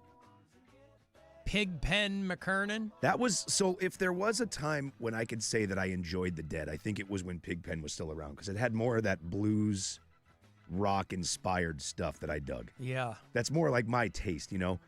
But there's still, listen, there's a million songs. I can listen to a Dead show and be perfectly happy with it. Like, I have no problem with it. It's just not my favorite thing to do. I have to assume that our friend DJ Jake C is wearing black tie-dye all this week. Oh, for sure. Sitting For Shiva, sure. wearing I even sent him a text. I'm like, sorry about Bobby. He's like, I'm on a date. What the hell are you talking about? I'm like, nothing. You'll find out later. Enjoy your date. Yeah, go back to that date. You'll find out. Yeah. And then he did. About 10 years back, they did do, it's probably still on Netflix. There was a Bob Weir documentary. Very good, by the way, if you haven't seen it. I don't remember what it's called.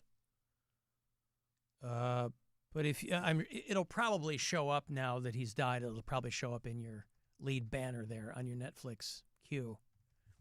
But Bob The Weir, other one. The other one. Yeah, from 2014. The other one meaning that he was secondary to Jerry Garcia? Well, yeah, I mean, whenever, you know, the us's of the world would mention the Grateful Dead, the first person you're going to think of is Jerry Garcia. You're not going to think of Bob Weir. You're not going to think of Phil Lesh. I always thought, and I don't know why, but I always thought that Jerry Garcia's voice did not match his look. Not at all. And the way he played. Kind of, I don't know. He played all over the place. Like, those guys were, that's the thing about the Dead, too, is, like, I have a couple of buddies who were humongous Grateful Dead fans. Yeah. So I got more into them because those guys were listening to them all the time. So I would listen to the shows and, like, hey, you got to listen to this particular exact time of the Grateful Dead for when they were at their best. Like, that Ithaca show in 77 is the greatest they will ever sound. And if you listen to it, they are 100% correct. They played the Boston Garden the night before. It is the best that you will hear them sound because they're all sober-ish, right? They're all in step. They're all playing together. It's a Bob song. It's a Jerry song. It's a Bob song. It's a Jerry song. They're calling them out as they go. It's great. But then there's those years when Jerry was just a complete heroin wreck, you know, throughout parts of the 70s, the 80s, and it's hard to listen to because they'll be in the middle of a song and Jerry's like, hey, here's a good spot for a solo. And he'll go off and do something. Or he's calling off random odd songs that nobody's keeping up on. It's just an odd thing. But if you're a Grateful Dead fan, that's just part of what happened and part of how they played. Yeah. Well, and it'd be wild, too, to just be such an iconic musical collective like that you could still go out and tour and you could still fill football stadiums, right? With like two guys left. And look, man, John Mayer, say what you will about the guy, but he did a great job in that role. I mean, People give John Mayer a hard time because he's a pretty boy. He is an unbelievable guitar player. Unbelievable John guitar Mayer player. is a phenomenal musician. And like for what they needed in Dead and Company, he was the perfect complement because he could play those Jerry parts perfectly. Listening to him talk about how to fill, you know, how do you do a Jerry solo? And you listen to like his podcast. I've listened to many interviews with John Mayer, and he talks about how you get into that. And he's like, the whole time I'm doing it, I'm freaking out because I'm trying to do what Jerry Garcia did. You know, so it's not an easy pair of shoes to fill for these uber fans. Alan, the other one is the name of a Grateful Dead song. Okay. But it's supposed to mean the other part, the other guy in the band. Oh, God damn it. I'm not arguing.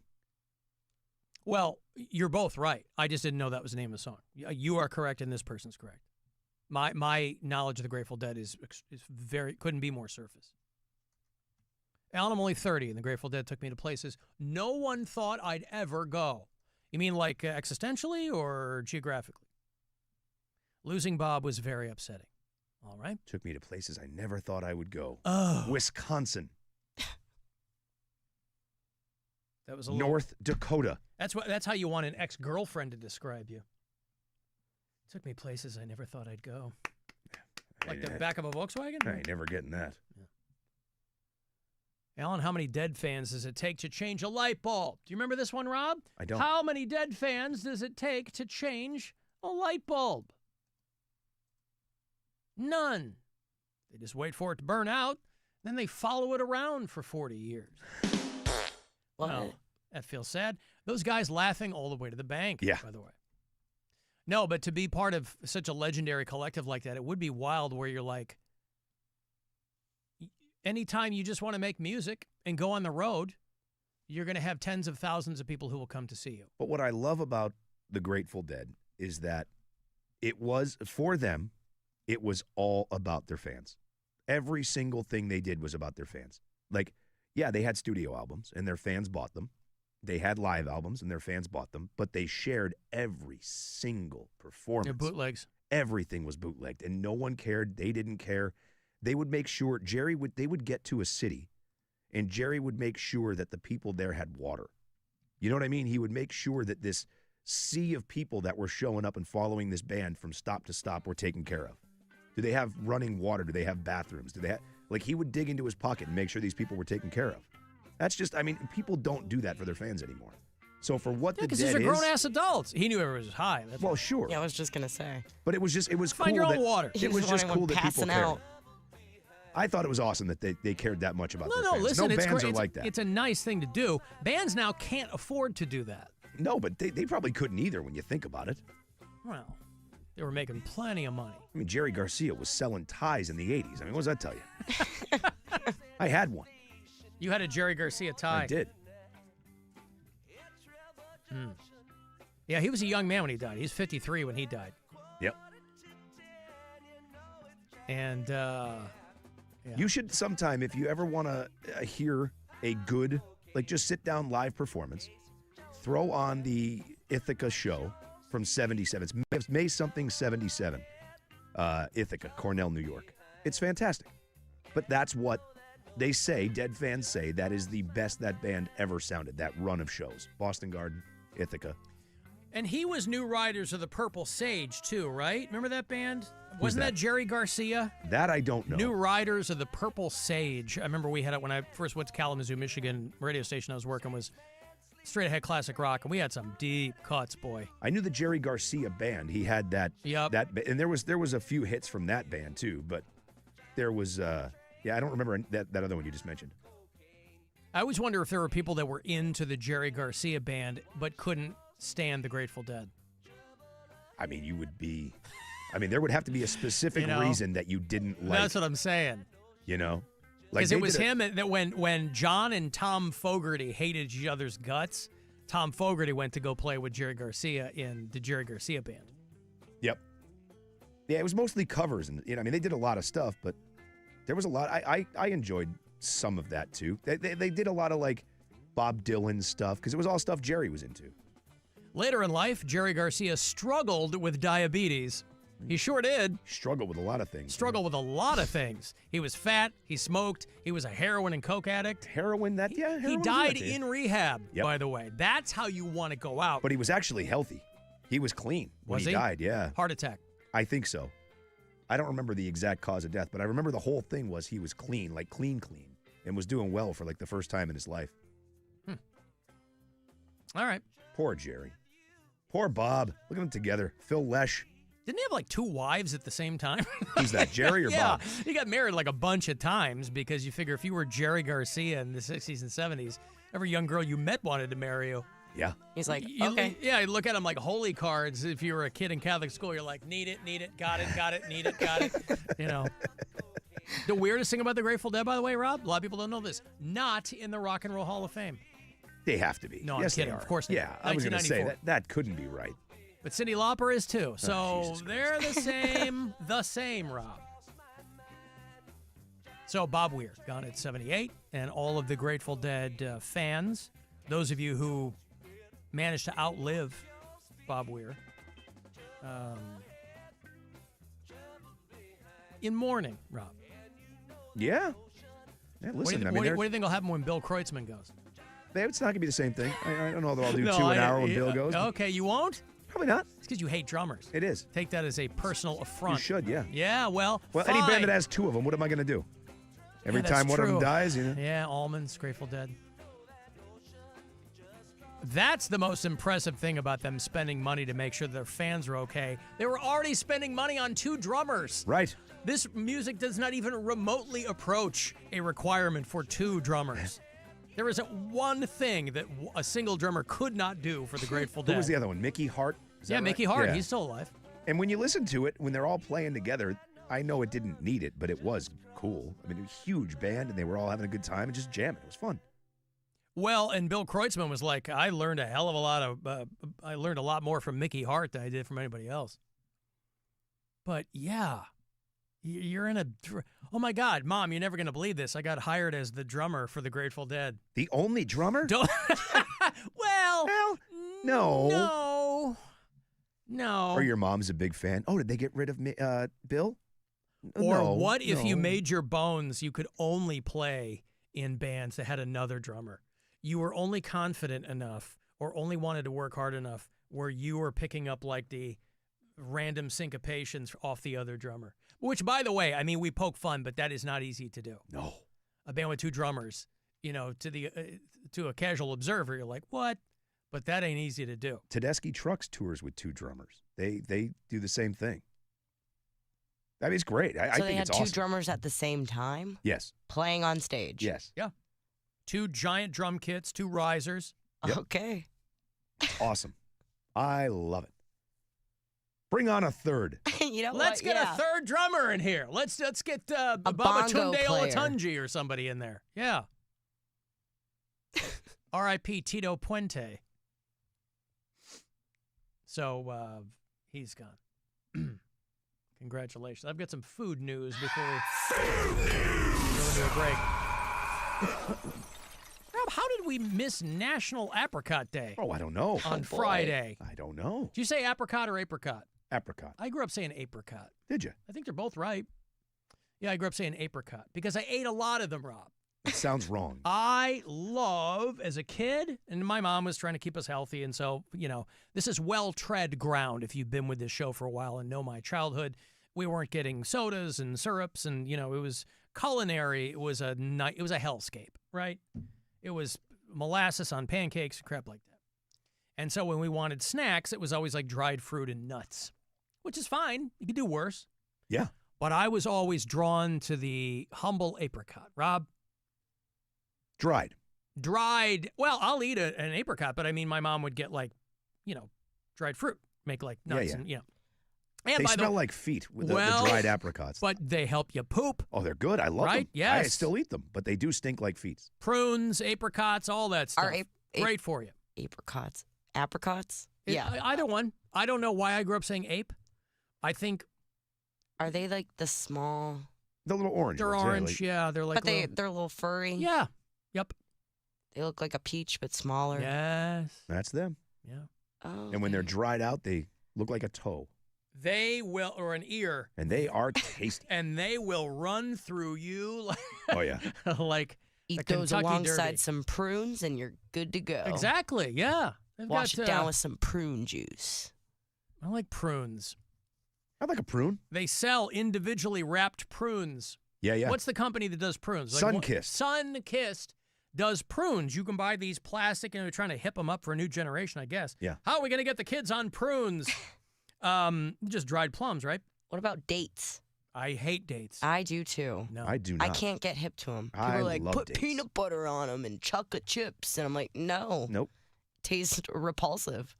I like dates. My dad always liked figs and dates. Oh, I love figs. Ooh, fig Newtons? Nope. Well, that's a They a use cookie. figs to make them, yeah. Yeah, the dates, I have a recipe for them that I love. No, my dad would eat rings of figs. Oh, They're they're becoming delicious. these, I don't care for figs or dates. No, thank you. But What's national. a fig look like? What's a fig look like? Looks like a fig. Oh, yeah, Just okay. go on to Google, you type Yep. in fig. A fig is like, it looks like it's got more seeds inside. But again, dried figs are eaten a lot. And, it's a fruit, technically, I think. But I can't get into them. But the humble apricot had its day on Friday. And we missed it. And it sounds silly to say that. I'm just saying, Rob, that I would have had a few. I would have. In honor. I have some at home. I skipped right over them on Friday. I would have eaten some. Absolutely. Yeah. I might have some tonight just because, it still counts. I'll be like, hey, in honor of last Friday. Mm-hmm. Sorry I missed your day. Yeah. And then it was reading a big thing about how, even though it seems counterintuitive, different foods make you smell sexier. And they determined that even though it might not seem like it, garlic makes your sweat more attractive. Yeah. To women or the opposite sex or whatever it is. You know, Rob, all those super hot Uber drivers, Yeah. you get in there and you're like, Jesus, they smoke you right out. That explains Carmen Angelo's diehard sexiness running There around this you place. go. Hey, I got marinara Look at sauce in this. my veins. Oh, hey, I'm panning with olive oil. Garlic smells sexy. Marinara sauce. I'm going to DoorDash him some of them new Mr. Hero chicken tenders, by the way, Rob. Oh, yeah? Carmen Angelo. The new tendies? Well, because they got garlic Parmesan sauce. Yeah. I'm going to send him some of those. That'd be perfect. I've never had Mr. Hero. Oh, no? No. I've been here for 16 years.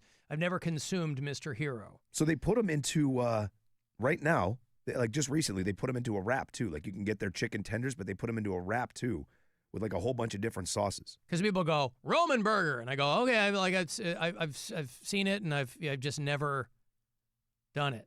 Yeah. Wait, the wrap has the tenders in it? The tenders in it, and you Okay. can pick the sauce. So I think there's like, I don't know, they have like a Kentucky bourbon, some Parmesan. I think the garlic parm you're talking about is in it. This is what I'm saying. So if the garlic Parmesan, for people who talking about Carmen Angelo, I'm going to DoorDash him some of this. Yes. And the garlic Parmesan is going to eventually come out in his sweat, and he's going to be like More a attractive. bug zapper to moths. I don't even know how he could be more attractive. Look at the guy.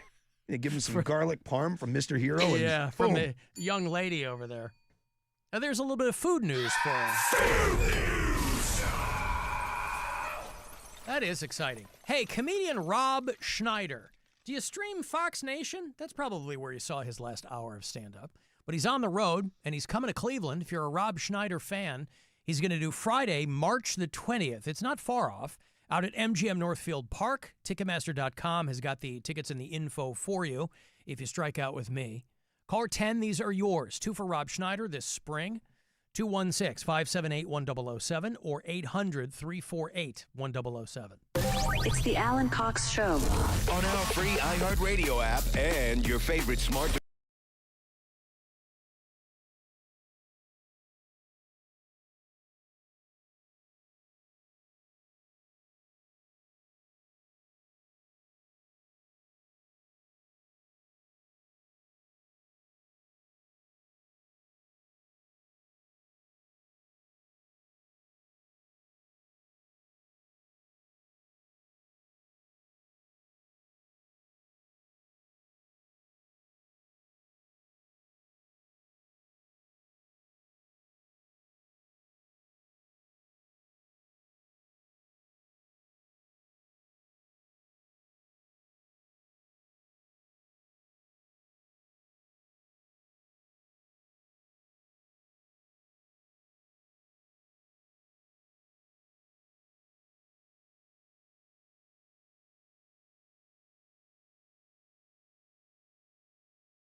At Failure Central. The Alan Cox Show. On 100.7 WMMS.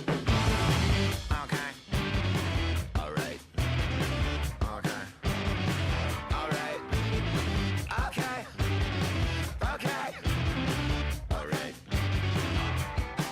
Overweight freaks ride around on wheelchairs motorized by electric motors made by goblins in a factory overseas.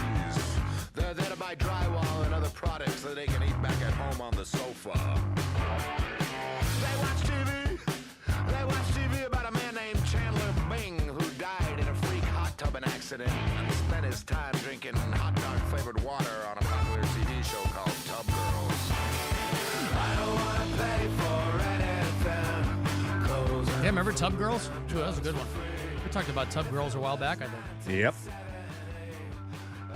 If you don't remember Tub Girls, I feel like that was early days of the scatological internet. Probably Had no archived. idea what it was till you told me. And then you couldn't unsee it. Nope. Jess didn't even know. You know, Jess was born like the internet was getting going before Jess was around. I was born in 99. I know. Internet was around good 10 years by Yeah, then. see previous comment. Yeah. Yeah, because I was doing our website, radio station I worked for in Michigan in 95. I was doing our website. I think that was about the time we had our first one, my first station. Probably. You still had to do your color. You still had to know your hexadecimals to do your colors. Yeah. It's pretty wild. Was dial-up still around? That's all it was, yeah. That's all it was, yeah. Interesting. That's the kind of stuff that got Matthew Broderick in trouble, though. Thermonuclear war, everybody. Hey, I got $1,000 for it in a few minutes, by the way. We're back on it. $1,000 an hour. All right. Courtesy of the Buzzard Bookie. So 4:30 will be your next keyword, and then 5:30 your last for the day, but I think Rover starts up around 9:30.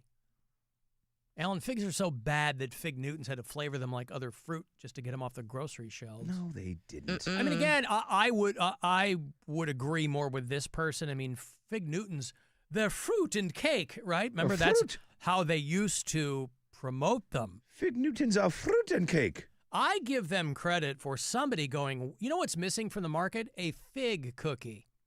And they're still around. I just got some in my stocking for Christmas. Who hates you that much? No, I love them. Fig Newtons? Uh-huh. They're just called Newtons now. Well, They're I was not going to called say, Fig Newtons. yeah, because now what they have other flavors, right? Strawberry and... Yeah, none of them are necessary. Well, but again, to just your need the original point, that's another thing that they had one flavor for 100 years, and then all of a sudden we should do different things here. I would always have them. I'd forget all about them. I would eat some, and I'd be like, oh, these are great. I got to get some. And then I would give blood again. And the blood bank always had Fig Newtons. And then I'd be like, oh, these are the best. I got to get these. And then I'd forget. And the next time I'd give blood, because I do double reds. So I'm like, it's further in between. Double reds? Double red cells. You donate double red cells. They put the white cells back in. Your white and your plasma goes back in. I see, yeah. Because I'm an O positive blood type. Yeah. So they take double reds and they put the other stuff back in. So I can't give blood as frequently as someone who's donating whole blood. Every time I've given blood or gotten blood taken, they've never given me a cookie or juice. You've donated blood? One time. So after you donate, they put you in that little waiting area, like 15 minutes. You're I was supposed on to a grab bus. a snack. They're the same thing. They'll on a blood tell you to bus. have a snack. They didn't give me a snack. Well, you have to, look. I have to there's probably ask. a snack right next to you on the table, I would imagine. Well, I almost passed out. Then they should have definitely given you a snack. I made the mistake of not eating before I gave blood years ago. My station in Chicago was doing a blood drive, and I was up there, and I just forgot to eat, and I wasn't going to bail from the blood drive. I went down like a bag of dirt. Did you? Oh, yeah. Wow. Which is weird, because I just never pass out when it comes to, giving blood or anything, but it was just the confluence of I hadn't eaten, and I was probably tired, and it went right out. Best nap of your life. Well, Well, no, it's because quick. It's not even a nap. You wake up feeling like they're pulling you out of a kiddie pool full of petroleum. So it's like you don't know what the hell's going on. We used to do double reds in college, Rob. Did you? Woof! Oh, man. That is addictive. But that's called giving plasma, right? No. Oh. That's a different part of the blood. Red cells, white cells, plasma. Yeah, the plasma places are the people line up and they get the. That's the thick Well, the needle. plasma, right. Yeah. Plasma's part of the white cells. So Yeah, because they take the blood out and then they put the blood back in, right? They separate the plasma from the rest of it. Correct. And That's not what Rob's talking about, though. Oh. No, mine, they take the plasma and the white cells out, and they put the red cells they keep, and they put that other stuff back in. The plasma and the white cells go back in. Just the reason that it's so tricky is what Rob's describing. When he has it done, they do it with the tweezers. It's not that hard to. It's not really hard to explain. Does it feel weird with the blood going back into your body? No, you feel you did nothing. It's like your arm gets a little chilly. Yeah, there's a solution that makes your arm cold. So they just put the stuff back into your body. Yuck. No, it doesn't really. It's not any different than really if you donated whole blood. It just takes longer. You got that super blood. Jess is on a date. He goes, I would like to put this back into your body. And she goes, yuck. Yeah, right. Yuck, no thanks. No, thank you. I've already been down that road before. Plasma's like it has, like, it's mostly water and proteins in your blood and that kind of stuff. That gets filtered out and goes back in. Ew. Yeah, it's like the stuff that's not. I just picture it just going back into your body. And You've never given plasma or blood or anything like that? No, You just I've said given blood one time. One time. And then, I don't know, it was like you have to do a bunch of blood for like testing when you're pregnant. Right. And that was insane. It was 10 vials of blood. Yeah. That was well, not that's a just fun vials. time. That's quick. They were big vials. And Yeah, I'm not a big fan of needles. Are you thinking platelets? Is that what you're thinking of? The separate platelet donation? Because that's different. I don't know what that is either. Never mind. I don't know. I'm just thinking about the blood going back in. Yeah, and she just, had blood taken one time. And right. Then, yeah, you can donate different things, you know. But plasma, you make the money. Well, no, just yeah. any donation of blood, really. If you're doing it for that, yeah. Most people donate blood out of the kindness of their heart. Plasma, because they've built up all this. There's like a plasma industrial complex. You know, that's where people go and make the money. But if there's just like a blood drive at work, they do them here. They do blood drives, and you know, platelet donations are it's without the red cells in it. So that it's the opposite of what I would do. So that's they keep those are big for like cancer patients and that sort of stuff. Yeah, that's what my dad had. He had something called thrombocytopenia. He couldn't make platelets. Yeah. And so he had like a version of leukemia, and so that's eventually what killed my dad, was that his body just couldn't make platelets. So those donations are critical for that type of stuff. So they always are looking for people to do that. But I have a blood type that's universal in O positive. So that's why I'll do double red cells, because it goes further. I mean, that's where all the Carmen Angelo marinara in my blood thing comes from, is because when we were still out in Independence, we used to do annual blood drives. And there was one year, it was just a big long table, and there was a nurse or a phlebotomist at either end. And they do like a quick kind of run on you and make sure that you were, that you were healthy enough to give blood and all that. And he and I were at opposite ends of the table, and he was goofing around with a lady. I was kind of going in and going out, but he's more gregarious. He was like, "Hey, what's my blood type?" Ragu or whatever. Ragu. Whatever it is. Wait a minute. That's where all that came from. Was your phlebotomist from Maine? She was a phlebotomist from Lewiston. With Lewiston Medical Center. Medical Center in Lewiston, in Maine. Lewiston, with Maine. phlebotomists. I'm sitting right here with my coworker at St. Mary's Lewiston Medical Center. We're a phlebotomist. Lewiston Medical Center.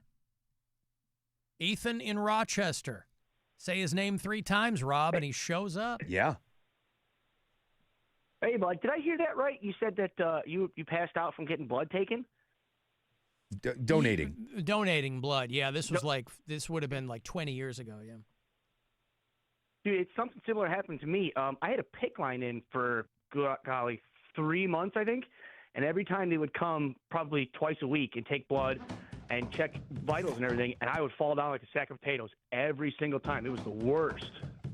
Yeah, you had some serious stuff going on, Ethan, too. You know, they were like, hey, we got to try to put your arm back on your body. Actually, it's a much sillier story than that. I almost lost my thumb due to MRSA from playing a video game. A callus happened, and this guy, Rob, the story is I almost lost my thumb from a video game. How do you get MRSA on a game controller? Probably best not to ask that question. Well, I asked my girlfriend if she could fit it inside of her, and she did, and then she took it out, and it was just a regular Tuesday. They told me once you get it, you have it for life, and that you're more susceptible to it. And a callus developed on the tip of my thumb, and it, like the first day it hurt a little bit, and then by about the third day it turned black, and I was like, oh, I better get to the hospital. And they're like, dude, we're gonna cut your thumb off. Like you should have been here 2 days ago. What's going on? Which, by the way, Rob, I don't know if you know this, that would have been a massive blow to Ethan's hitchhiking career. Yes. Would have had to go. He would have to stand the exact opposite way every time. I don't know why people over his shoulder. Hey, people keep taking me the wrong way. It takes me twice as long to get wherever I want to go. Oh no! But you're okay now. You've got both thumbs. You can walk up to somebody and go, "Who has two thumbs and wants to get with you tonight?" You can do that joke. Well, I only got one thumb that works. One that works. So they saved the thumb, but it doesn't work. Well, it's damaged from getting it cut. The arm getting cut off. Oh, right. I was going to say, what good is a thumb if you just have it, but it doesn't do anything? I guess so. Yeah, well, I tell people God gave you 10 chances to figure it out, and I'm on like 8 or 9, so most of my digits aren't working. Uh-huh. All right. Well, as long as the ones that you need and use the most are still operational. There's only one digit that counts, right? Yes. Take my hands. Oh, boy. All right, Ethan, thank you. Not Stay frosty. my glands. Right, thank you. There's Ethan in Rochester, who is an endless font of amazing, bizarre stories. Amazing. Oh, yeah. MRSA of the thumb. MRSA. Well, because MRSA, like, all you need is like a little cut, right? That's it, You man. get it, and you're screwed if they don't, because it can be like antibiotic resistant Yeah, and yeah. blah, blah, blah. But he got it from a friggin' Xbox controller or something. Good for him. Yeah. Lived the life of 10 men. He really has. He could die tomorrow, and he'd have more stories than anybody else twice his age. Stories to amaze and or terrify, Rob. I've got $1,000 here for you. As promised, it's $1,000 from the Buzzard Bookie. I hope you win. Good luck. This is your chance to bet with the Buzzard Bookie and win $1,000 now. Enter this nationwide keyword at WMMS.com. Dollar. That's dollar. Enter it now at WMMS.com. Somebody texted me that Fig Newtons keep them regular. See? As they should. Oh, good for you. Alan, those keep me regular. All right. Well, that's, there you go. Now, I would not suspect that the Fig Newton company would be working that into their advertisements. I think they would like to keep it a little jauntier than that. Hey, having a hard time getting a turtle head poking out? Have a couple of Fig Newtons. 2 Fig Newtons a day and you're regular. Yes. Perfect. I would buy a whole thing of them. Yeah, well, Rob gets them in his stocking. Yes, I do. Fig Newtons, Jesus. I was thinking of it as like a grandma cookie. I like them. My Lorna grandma had Doones. them. Yeah, That mine and did too. Bugles. Like what? Bugles. Yeah, bugles are legit, though. They're like, what is it? America's party hat. Yeah, For but your you fingers. You put them on you. Yeah, you got claws when you wear them. Newtons, soft fruit cookie. Ugh. It's good, man. Anyway, So good. yeah, okay, good. What are the other flavors, though? I don't know. like apricot. They don't matter. The other flavors don't matter. But it's still like a processed cookie. It's not like Yeah, of course. Whatever health benefit there might be from a fig, it's got to be completely squashed in the form of a Fig Newton, Of course, as soon as you put cookie in the title, it's gone. But it's delicious. Invented in 1891 when nobody knew what cookies were. How about that? Here's why you like it, because it's named after Newton, Massachusetts. Oh, yeah, dude. They eat Fig Newtons over there, kid. By the fistfuls, guy. Yeah, these could have just as easily been Fig Amhersts. Oh. The H is silent. Yeah. Amherst. Amherst. Fig. Give me another Fig Amherst. Give me another Fig Amherst, guy. Those things are fantastic, dude. Delicious.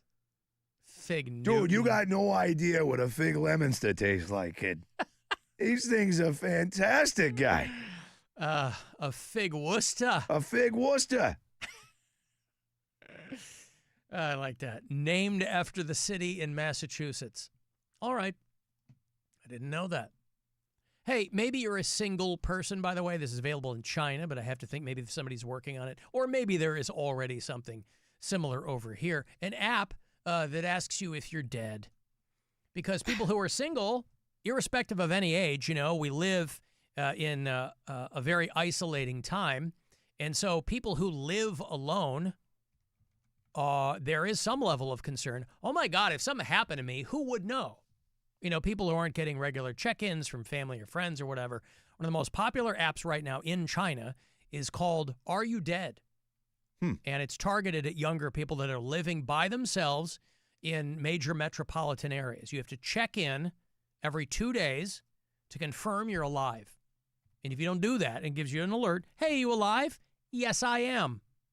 And if you don't do that, it alerts whatever emergency contact you've put in there. This might be something that's already baked into the cake with a lot of phones people have. I don't know. I don't have anything like this on my phone, I don't think. But this is the most popular app right now in China. They call it a safety companion. A lot of people live alone. More and more people living by themselves. And anybody who does live like that, the thought has to cross their mind, hey, especially if you have animals, we've talked about this, you die alone, you're going to get eaten with the quickness, especially if nobody's checking up on you. Now, I think if you're truly lonely, the problem is, the only design flaw here is, if you're truly lonely, you might not even have an emergency contact. So you can put a person's name in there, and then you don't check in on the app. Who does it go to? Everybody's going to put their mom or, because they're targeting younger people. So ostensibly people who aren't married yet, obviously, because they're living alone. And the guy who created it said it costs about $150 American. And it's probably going to make him a billionaire. How about that? I'm making an app to let people know that they're not dead. They tap in every couple days. I mean, it's useful. I'd love to hear that. You associate the Medic Alert bracelet, whatever it is, with old people. I've fallen and I can't get up, that old thing. This is a Medic Alert bracelet, life alert, for young singles. I would love to hear that pitch on, like, Shark Tank. Yeah, there's an app that's going to tell you if you're dead. I got to invest in this. Sold. Where take my money. What you do is you check in every couple days, and you tell the thing that you're not dead. Uh-huh. Go on. And then when you do die, and you miss your check-in, it will alert someone in your phone that you're dead. I'm in. Here's $20 million. Now, you have to think about the other end, the end user situation here, right? Imagine being the person who gets a text that the person's dead. I'm sure it says this person did not check in. It probably doesn't pop right up and go, your son is dead. No, I was just in Cancun. Jesus Christ. I didn't have roaming. Yeah, I didn't have sorry. Didn't have international. Well, it's very popular right now. So there might be an analog of this over here. I don't know. I'm not checking in on death apps. But worth looking into if you're a single person living by yourself. And don't ultimately want to be consumed by your pets. But that might be okay too. They stay fed. They don't leave much behind. It's the most any of us can ask for. I got to take a break. Want to send me a text, 35192 to do that. You can listen on the iHeartRadio app. You can watch on their YouTube channel. Last chance today to win $1,000. Just did the last keyword here. 5:30 today. That'll be a last chance to grab some money from the Buzzard bookie. The Alan Cox Show on 100.7 WMMS. We got stuff. You want stuff. Win stuff. This week at WMMS.com. 2 hours to midnight present Acid Bath. Get to WMMS.com and register to win a pair of tickets to see Acid Bath with Midnight, Amigo the Devil, Nunslaughter, and Radiant. Friday, March 13th at the Agora. Get more info and register to win at WMMS.com. Get your Roman burger fast. Download the Mr. Hero app and order online today.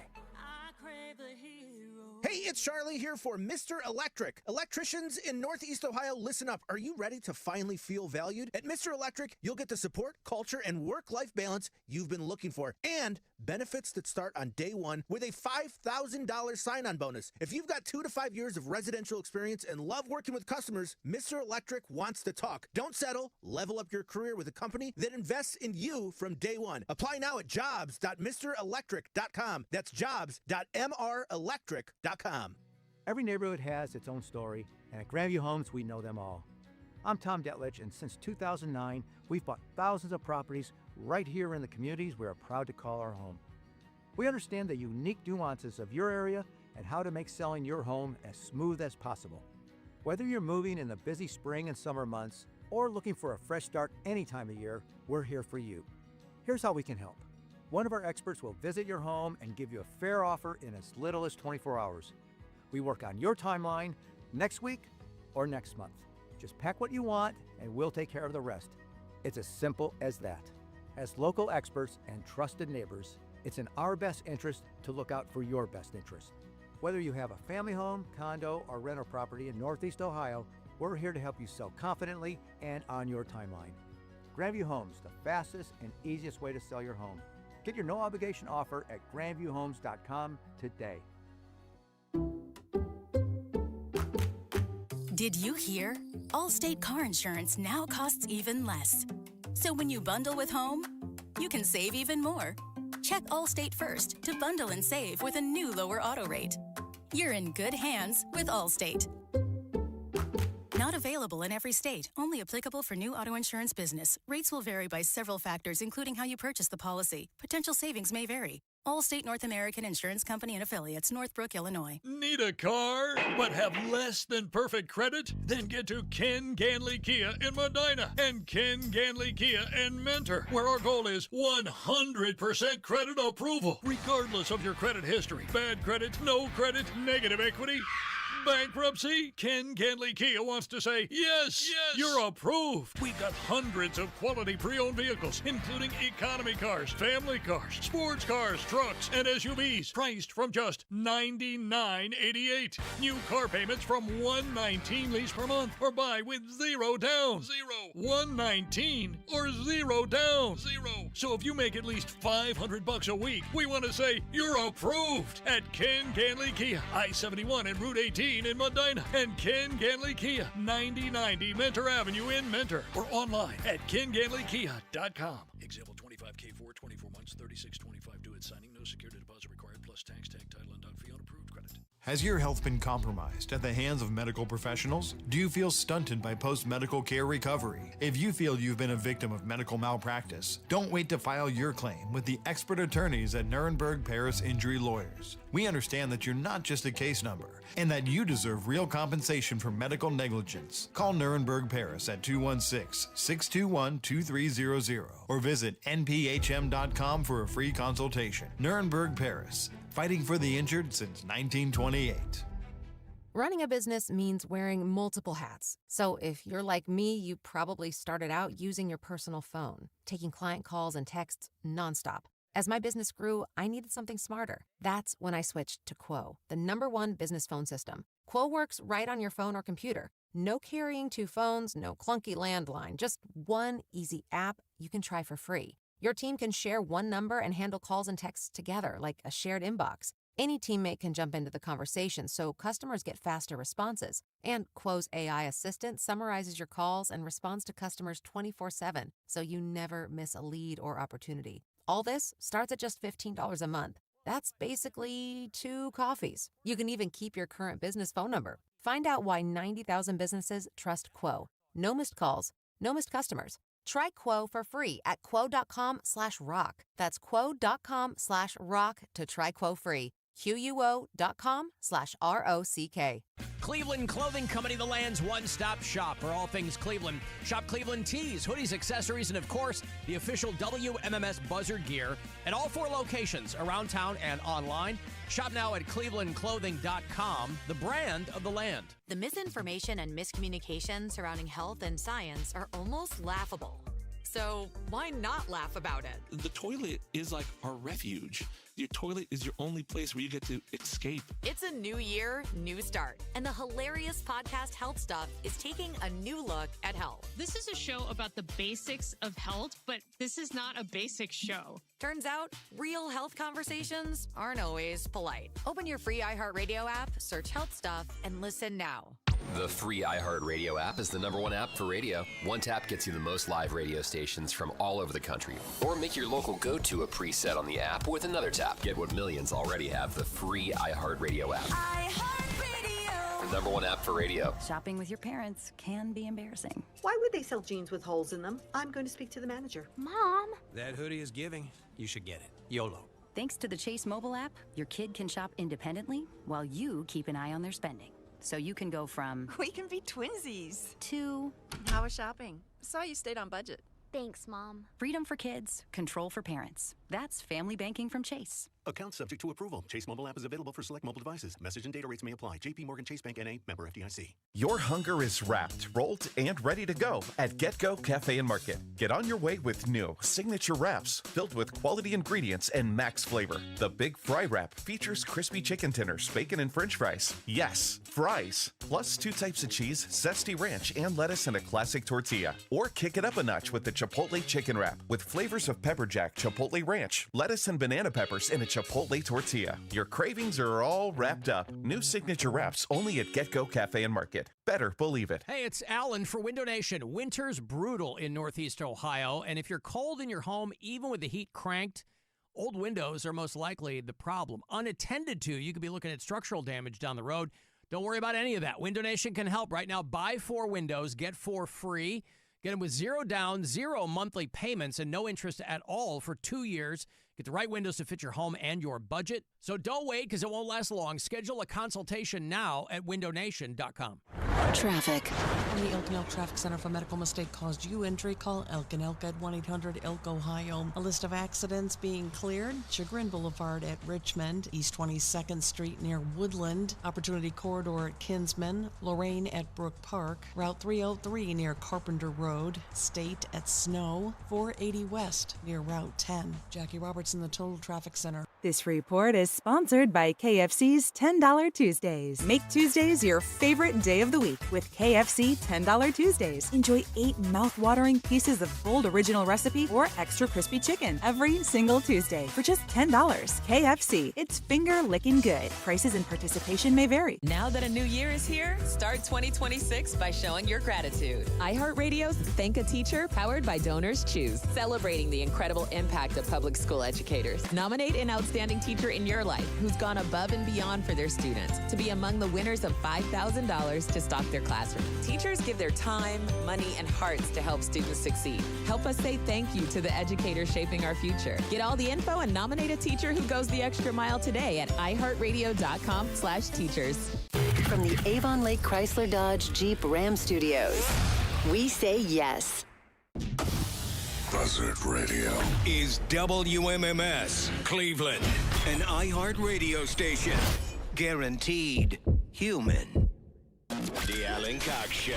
I've been listening to that horse shit of yours for months, and you can take that crap and blow it out your ass. And for good measure, call the Alan Cox Show, 216-578-1007 or 1-800-348-1007.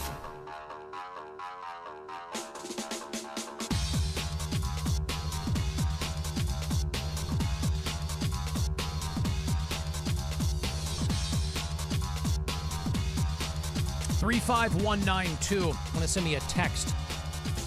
AlanCoxShow.com for everything else.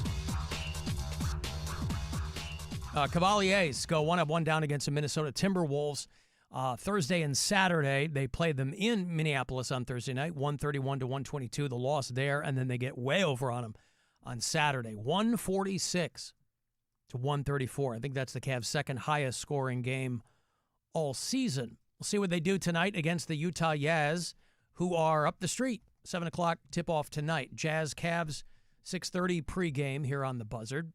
And then the Cavs go to Philly for 2 games in a row against the Sixers, Wednesday and Friday. But all of it here on your FM home for Cleveland Cavaliers basketball. 100.7 WMMS and on the iHeartRadio app. Rob, how about those goddamn Chicago Bears? Who? Are you kidding me, Rob? Yes. I was watching this game. I'm not somebody who is overly demonstrative in life, let alone sports. But the Chicago Bear-Green Bay Packer rivalry is so ingrained that I was pumping my fist and yelling watching this game. Bears stun the Packers. They were 21-3 at the half. And admittedly, I didn't watch it from the beginning. I came in the second half, and I was like, no way. They clawed their way back. They have not beat the Packers in the postseason since a week after Pearl Harbor, Rob. 1941, for God's sake. And listen, we have to mingle, growing up in Northern Illinois, you are awash in Packers fans, right? You have a lot of people who move there from Wisconsin and vice versa. There are a lot of Bears fans up in Wisconsin as well. But a 21-3 halftime deficit, that kind of stuff just does not happen. No. If you are a Chicago Bears fan. And to see the dejected faces of those Green Bay Packers players and fans, it was like a warm, fuzzy blanket all over me in the wild card playoff game. Did you see the handshake? At Soldier Field. Oh, boy. The coaches. What handshake? What Ben Johnson's like, yeah, there you go. See you when I see you. Yeah. Good I'm luck gonna go keeping that job, Matt. Celebrate with my guys. Oh, it was so good. Oh, man. They, that was, I would say, probably the best game of the weekend, I think. It was great. Unless you love defensive games, then that Patriot game was the one you loved. Well, because it's so rare that I have a dog in any of these fights. So to watch that game against the Packers and see them come back like that. Because, again, in the third or maybe the beginning of the fourth, Green Bay scored again. And I was like, okay, well. But it timed out properly. It worked. The Packers, they dropped on the snap. It was so. Yeah, I mean, everything about it is exactly what you wanted to have had happen. So good.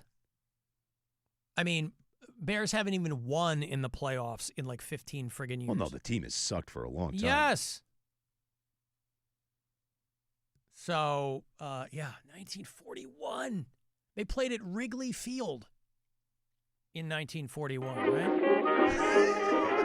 Live from Wrigley Field, it's Chicago Bears, Green Bay Packers. Here comes sweet Jim LaLanne, runs up the middle. What else did he do back there? Speaking of running, remember America runs on Bolivar time. Right, when the Bolivar watches. Wasn't that like an old-timey watch brand, Bolivar watches? I own one. Oh, they still make them? No, my grandfather's. It was my grandfather's watch, yeah. Ancient. Bolivar watches, the official watch of George Hallis. Here comes Ray Scooter McLean, drop kicking for the extra point. When it comes to kicking, nothing's harder to kick than the smooth taste of Camel cigarettes. Take it from Joltin' Joe DiMaggio. Joe, nothing Joe loves more after a long day than a Camel cigarette and a Betty who can take a punch. Joltin' Joe for...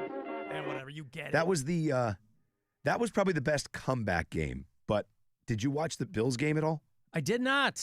Couldn't care less about the Buffalo Bills. But the back and forth in that game, 28 points scored. Yeah. It was just nonstop scores. Again, for excitement, that was the best game of the weekend. But as far as comeback goes, and that Bears game was incredible. That was them in Jacksonville? It was them in Jacksonville. Yeah. Who's the big Is it Scooter Reese? Scooter, yeah. So Scott Reese is who produces. I can't call him that, but yes. With Scott Reese. Scooter. He produces Bill Wilf's show over there at TAM. Yeah. And his car is Jags tire wrap, Yeah. right? He's a huge. I don't know if he's Get from the there jerseys or what. and I have no idea. But but he loves the Jacksonville Jaguars, so he must be really bummed out today. I would imagine so. I mean, the It was guy's first always thing I like thought. walking on sunshine when you run into that dude. But this morning, I don't think I made the connection when I was over there writing this morning, and somebody mentioned the Jags to him. Yeah. I don't think I made that connection that they got knocked out of the wild. Did you start crying? No. Listen, he's always like A+, demeanor walking around, but I didn't realize that that's who the Bills had beat. Oh, yeah. And it came down to a pick. It was just, last second interception. It was like a minute left in the game. Yeah, well, what are you going to do? It was a great weekend of football, man. I mean, the Eagles fans, I loved watching the Eagles lose. Eagles. Oh, man. That made my Hey, day. they didn't have to grease up the light poles. No. Right? No. That's the only benefit, I suppose. 49ers over the Eagles. Yeah. Yeah. And the Patriots it was an all defensive game. I don't know if you caught any of that one, but that was No. it's like a 16-3 game or something like that Nope. was the final. I'll probably watch tonight because the Steelers are my C team. And that's who the Patriots are going to play. Yeah. So I'll watch that game. I want nothing more than the Eagles to lose. I mean, excuse me, the They Steelers did. to lose. Yeah. Oh, you want the Steelers to lose? Yeah. Oh, yeah. No, I would like to see them win. Oh, no. Yeah. No. I don't. For multiple reasons, but I can't stand the Steelers, A. And B, I do not want to see Aaron Rodgers win anything ever again. I see. So that whole thing. So it's in him, general not for me- necessarily the team. Yeah, just everything in general. I guess I'd want to see Houston come to Gillette Stadium next week. Yep. It's funny. I was reading a buddy of mine posted about being a Patriot fan and how hard it's been for the last 5 years since, boy, you have no idea what it was like. I mean, this is a team that hasn't made the playoffs in 5 years. Like, we haven't won a Super Bowl since 2018. Like, you don't know. Yeah, you the don't know pain the that drought. we felt. Yeah. It was just very, very funny. But yeah, it was wild to see. But Houston's starting their backup guy tonight, I think. Yeah. Yeah. Yep. Gates Mills or whatever. What's his name? It's not going to be. It's not going to be. It's not going to be a walk in the park for either side. I think Houston is favored. Yeah, they are. Because I looked, it was like 1.5 or something like that. It's like almost like a pick 'em for a playoff game. But yeah, it'll be a good game. It's going to be. I mean, I've never really cared about Aaron Rodgers other than when he was, of course, helming the hated Green Bay Packers. But yeah, I mean, I don't know, Steelers man. are the C team. Aaron Rodgers is just that guy. You know what I mean? He annoys the piss on him. Hey, for a while he was making his own toothpaste. Yeah, right. He was with Shailene Woodley. Remember that? And then he just thinks everything about the guy. It's always a dick in the like. He's just, it's fine. He's fine. Well, he just seems. I always kind of give guys like that kind of a wider berth because he seems dim. Like just as a guy, he doesn't seem bright, but he's a very good football player. Great. And so I'm like, I don't really care what else is going on. He's always struck me as very, very dim. If I could have it my way, it would have ended with the Jets. You know what I mean? Like that opening play, snap your Achilles, career over would have been fine with me for a guy like Aaron Rodgers. But you can't take away anything that he's done in the past. He's a great football player. Yeah. And listen, he's probably going to figure out a way to win this game tonight. He's a hell of a football player. No doubt about it. Hey, Leslie. Hi, boys and Jess. Hi. Two things. Number one, there's something that should be getting delivered hopefully within the next hour to you guys at the station for one Clit Rattler. And I'm very Within the excited next for him to- hour, it's 5 o'clock. Well, I can't help Amazon is a bunch of ding-dongs. All right, well. Good luck with it. It's fine. We'll keep our eyes peeled, Leslie. I was hoping it was going to get there at noon, and then they pushed it back, and they're like 2 to 5. And I'm like, God damn it. Well, Anyway. is it? I can't imagine it's time sensitive to today, is it? No, but it's time sensitive for the summer. Oh, the summer. Well, then you are way ahead of the game here for the summer. Oh, no. Oh, you know what it is? Well, I think I just figured it out with a summer comment there. Yeah. Summer. Okay. What's she been talking to me about forever? She'd been wanting me in. Hot pants? Yeah. Oh, did you send him hot pants? Oh, Well, don't tell us. That'll spoil the surprise. I guarantee. Oh, goodness. I'm going to wear What? them You got to backwards. model them. Anyway, no, but you were talking last segment about a passing out while giving blood. I do have what I think is a funny anecdote. So years ago, peak pandemic, I went to go give a friend an elbow bump goodbye, and it hit my funny bone in just the right way that I had what is called a vasovagal response. Your brain short circuits, and it makes your blood pressure drop, and you pass like a fainting goat. Yep. Well, I forgot to tell my husband that I suffer from this, and so he witnesses me, like, get up, stagger, go, I'm fine, pass out, and he's like, this joke isn't funny. If you don't get up right now, I'm calling 911. And so I come to, I laugh, I giggle, and he's like, what is wrong with you? And I'm like, it's a medical condition. I'm so sorry. I forgot to tell you. A couple weeks later, we go get our shots at the Wolstein Center when it's like the National Guard giving it, back when it was like scary times and people actually gave it up. Yeah, yeah. And as the National Guard is coming down, I look at my husband and I go, hey, if I pass out because they give me the shot and I have a response, please tell them not to call the ambulance. I'll be fine. And this man has never yelled at me. And he goes, why would you tell me that right as I'm about to get mine? Now I'm going to pass out. Right. So, power of suggestion, anyway. Leslie. Yeah, well, anyway, be on the lookout. I will talk to you guys later. I love you. Bye. Bye. Who wears short shorts? We wear short Rob wears shorts. Rob doesn't wear short shorts.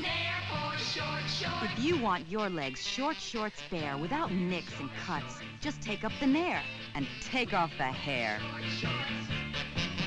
If you dare wear short shorts, Nair for short shorts. Nair, lotion, cream, foam, and new lemon spray. Nair for short shorts. Lemon spray? A much higher opinion of me than I do of myself, for sure, if she thinks I'm going to put those things on. Well, she knows that you've lost all that weight. Well, I have she knows lost now a lot that of you're weight, yes. leggy and vivacious. She wants you to show off them running sticks, Rob. It still doesn't have anything to do with showing off my meat and veg. She wants those man gams on full display. Yeah.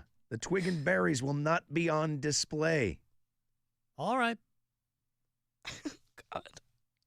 Jess wants to see it. I No, know that. she sure does not. I can infer from the tone of her laughter that she'd love to see it. I don't want to see that. Come on, you got to model it. No, I sure don't. Just in the office. No.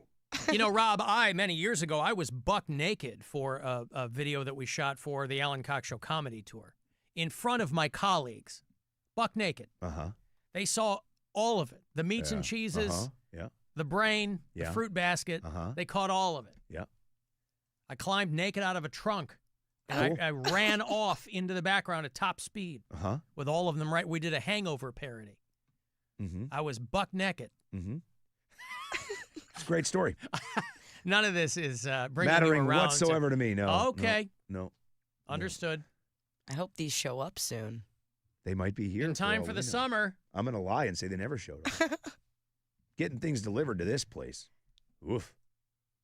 What's the old axiom, like a gift not given is what is it? A gift not appreciated is a gift not given or something? Oh, no, it's appreciated. A gift not acknowledged is, somebody will tell me what I that is. appreciate it. I acknowledge it. All of those things. I'm just not going to wear it. I'm sure that that's what it is. You can wear them at home, leisure wear. I mean, Rob, one of us is going to have to wear them. I'll give them to you. You can wear them. All right. Alan, you take one for the team. Of course. That's my team, right? I got you. Yeah, look at that. Just grab a hole and jug up all those balls in the air. How hard can it be? So hard you're getting dizzy. Flip those balls in the air. But keep those balls in the air. I also don't have an ass. So I would look very, very silly in these pants. I'm assuming they're pants. They could be something else. But there is no ass. Great ass! I have, like, my back goes to the back of my legs. Just like thighs? Yeah, I don't have an ass. You're a straight line from the shoulder to the heel is what you're saying. Yeah, I mean, if I walk, like, with my like, where my ass would be sticking out, I can show, like, the perception that I might have one. But I Great don't. ass! They have shorts for that, too. Yeah, no, I'm they not. can create some cheeks. Now, is that more off-putting than somebody who has a really long crack? You ever seen somebody who has I know somebody, and they've got a really long crack. Meaning it starts high in the back? Like it goes halfway up there. Yeah. That ain't good either. No. But it also, but I guess You're wearing like old lady bloomers to the beach. But that's relative, I think, to the amount of cakes you got too. Like you're gonna have a bigger crack if you have a bigger ass, right? Like if you got more cheeks, by default you're gonna have a larger crack. Because right now mine's just like a line in the middle of my back. Yeah. Well, I guess we'll find out. Yeah, we will. So you're not gonna wear those? I don't know. We'll see. Selling nuts. Hot nuts. Anybody here wanna buy my nuts? Selling nuts. Hot nut. I've got nuts for sale. 1 for 1 and 10 for 5. My hot nuts really satisfy. Selling nuts. Hot nuts. Get 'em from the stoop. Now, Leslie is texting me, and I know what you're going to say, but one of her texts, it's like she doesn't know you at all, Rob. She goes, he can wear them for his wife. Oh, yeah. That's what my wife wants to see, is me walking around the house in hot pants. There's already a Netflix show called Nobody Wants This. Yeah, and that's no, what man. Rob didn't even fart in front of his wife. No. He's not going to Yeah, puff walk up around. them hot pants with a... Here, honey, look at my small bulge and no ass in these beautiful tiny shorts that Leslie bought me. Yeah, Do you think I look hot? But again, something about you attracted her to you. She likes what you're packing. Yeah, that's what it was. That's what it was. All right, well, Leslie's entreaties to you to get this done. I guess we'll find out, right? Package isn't even here yet, so to speak. Sure is. All right. She said they are vetted by her husband. What the hell's that mean? He bought them? He wants to see me in them? She said not the actual pair, but the brand and the style. Tell him they're vetted by my husband, they're comfortable, and you won't slip any sack. Well, How does she you know can't what say kind of that. sack I I'm was gonna going to slip? say, she doesn't know what you're packing. If they're a little loose, you never know. A little bloop right out the side. You never know what's going to happen. Got a runaway testy. You got to keep them high and tight. Yeah. Like Kid and Play. Got to pull them up to my teats. That's what I call my junk, Kid and Play.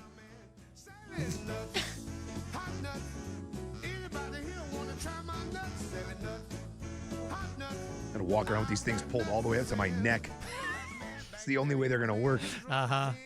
And you're really going to have a twig and berries going. Yep. All right.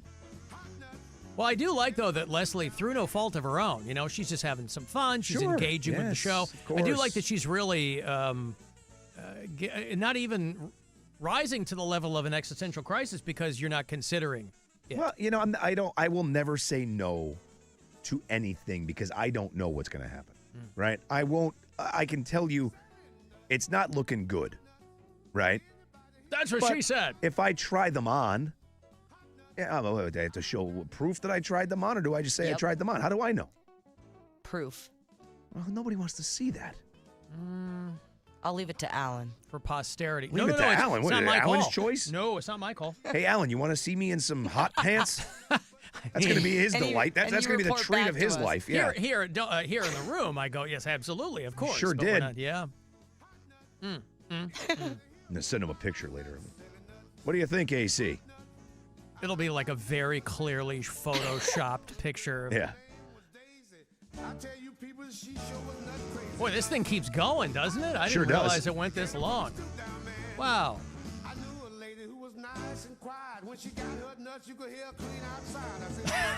He really kind of lost the thread there Sure for a minute. did. Yeah. Tell me about the nuts that I had on my something I said about nuts, hot nuts. As excited as I was to see a lot of bands last summer at Incarceration, boy, these guys were the ones that blew my friggin' mind. Kubla Khan TX. So good. Now, we don't know who's going to be at Incarceration this coming summer. They are going to announce the lineup very soon, but that doesn't stop us from giving away weekend passes because the lineup is always good. It is July 17th through the 19th back out in Mansfield at the Ohio State Reformatory. I will see you there. I want you there as well.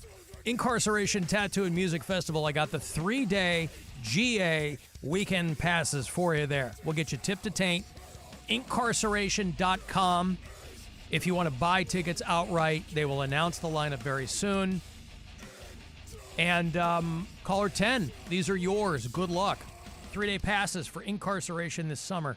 216-578-1007. or 800-348-1007. It's the Alan Cox Show. Everywhere on our free iHeartRadio app. Or whatever smart device you have. Just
Press the yellow button to begin enjoying your Alan. What is an Alan?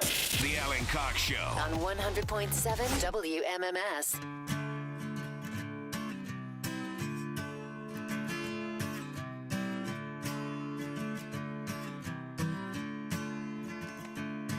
His hands are moist and full of splooge. Festering wounds start to ooze. Why you got to say those things, AC?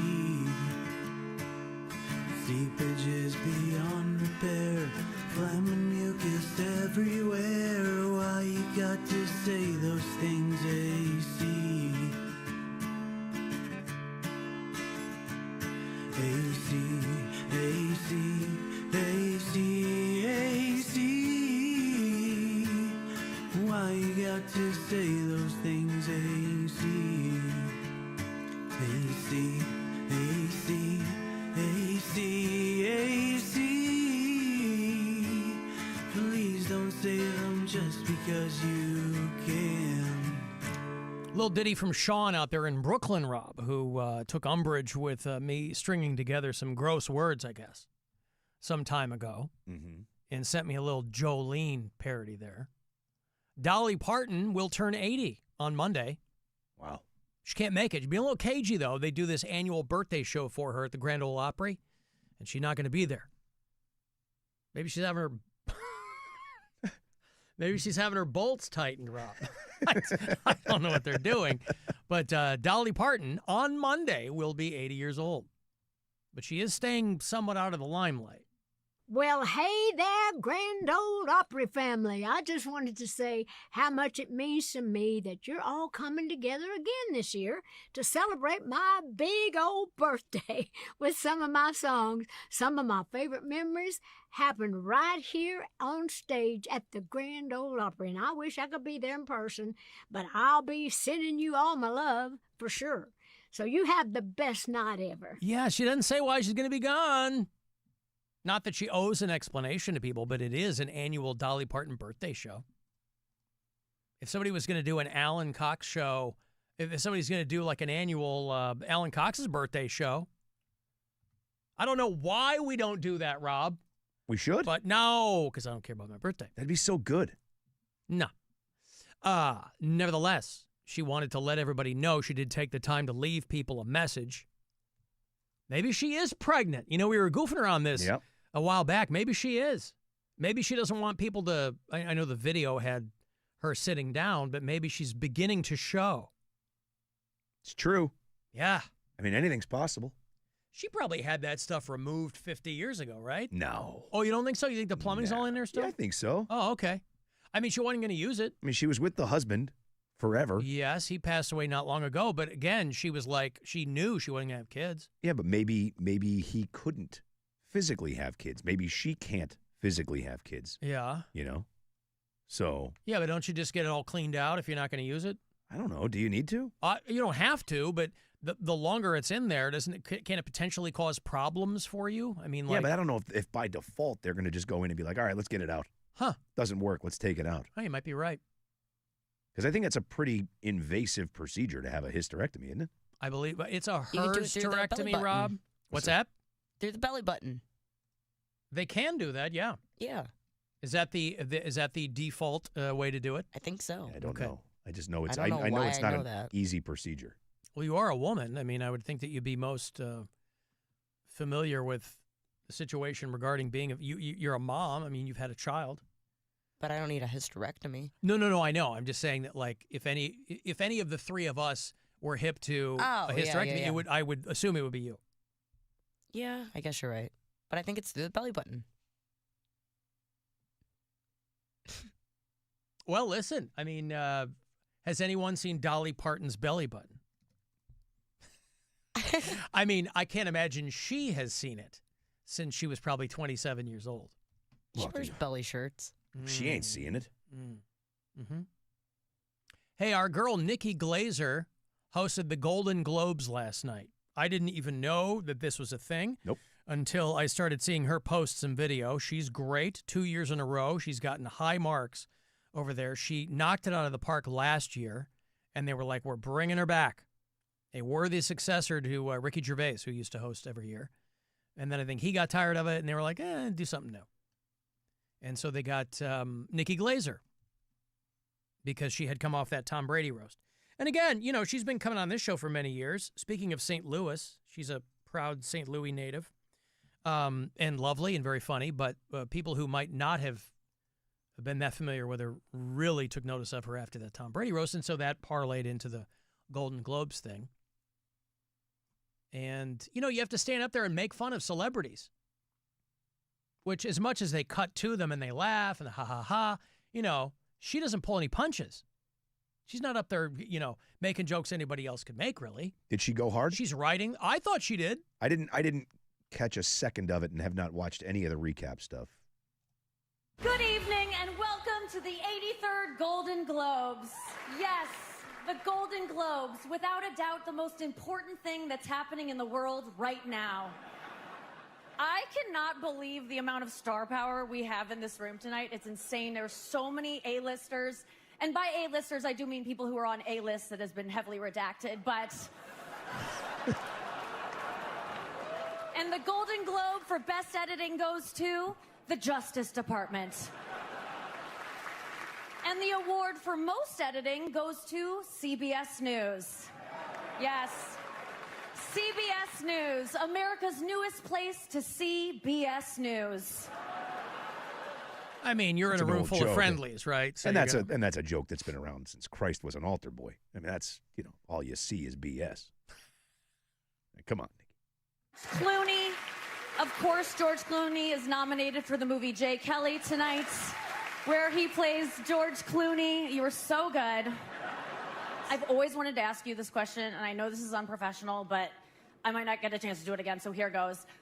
My Nespresso has been coming out kind of watery, and I'm wondering, is it like a pod issue, or you think it might be the filter? Could you troubleshoot it for me later?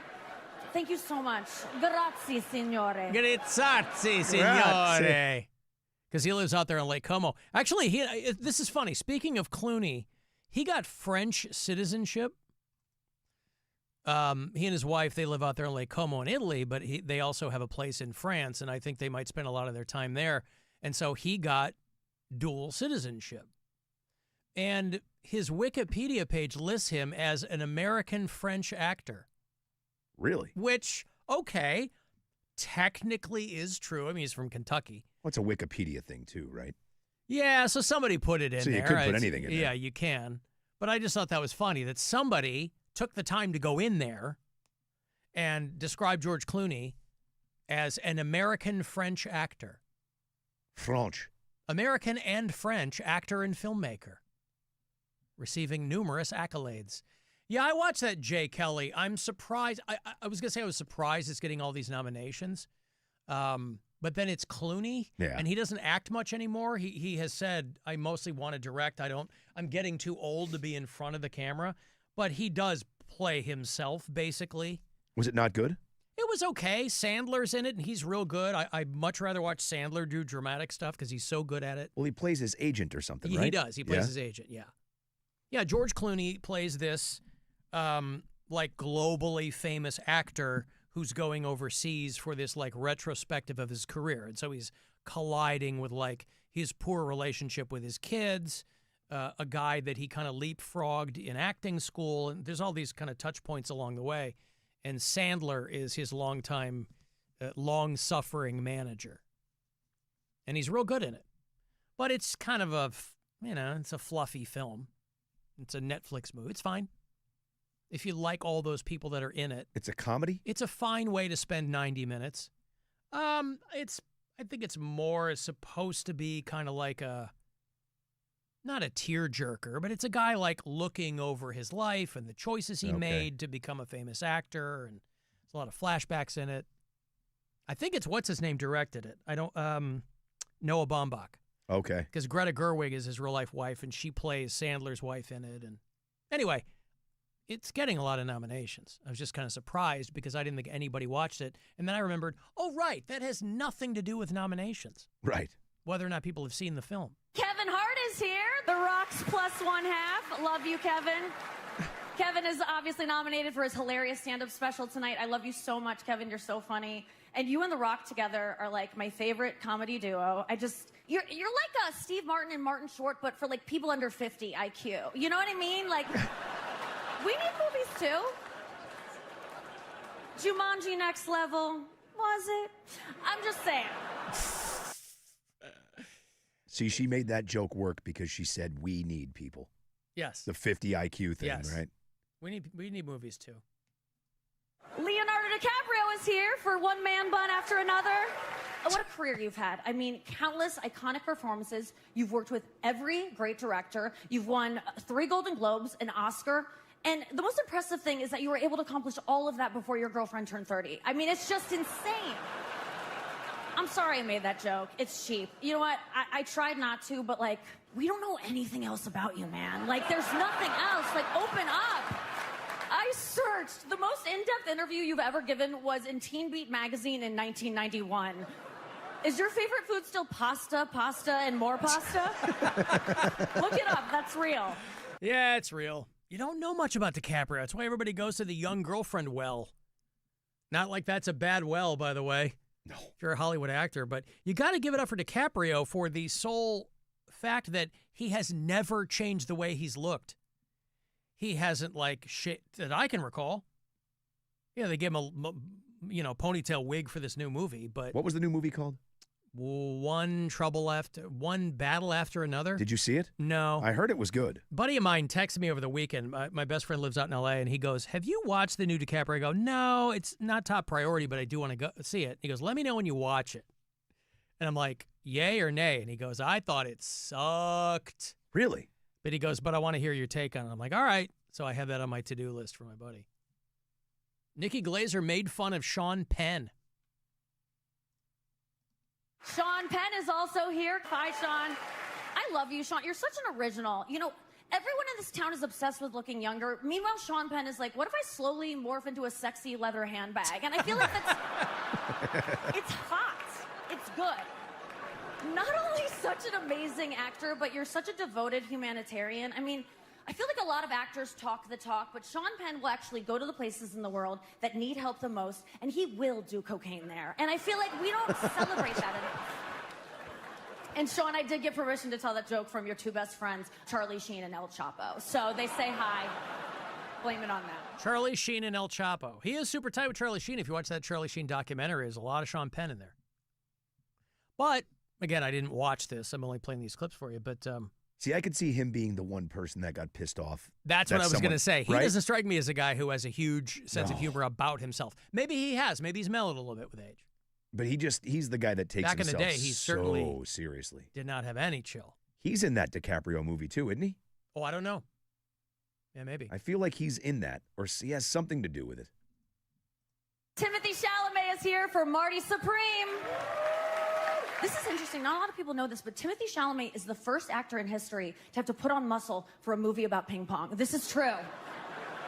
He gained over 60 ounces. It's insane. And lastly, Steve Martin and Martin Short keep proving to us that in this industry, you are never, ever too old to still need money. Anywho, Nikki Glazer doing a fine job. Says Sean Penn was smoking at his table. Well, yeah. Like during the Golden Globes, smoking. Yeah. What, are they going to tell him put it out? Well, you would think, right? Sean Penn. They just give him an ashtray. Yeah. What a douche. Hey, I got money for you. Last keyword of the day. We'll pick it back up again tomorrow for day 2. For the foreseeable future, you have plenty of chances to win some of these cash. It's $1,000 from the Buzzard Bookie. Good luck. This is your chance to bet with the Buzzard Bookie and win $1,000 now. Enter this nationwide keyword at WMMS.com.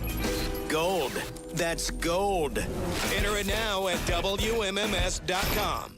Now, one actor who was not at the Golden Globe ceremony, but nevertheless was in the news, is Daniel Stern. Whoopsie. Now, Daniel Stern, who was on this show May of 2024, I had Daniel Stern on.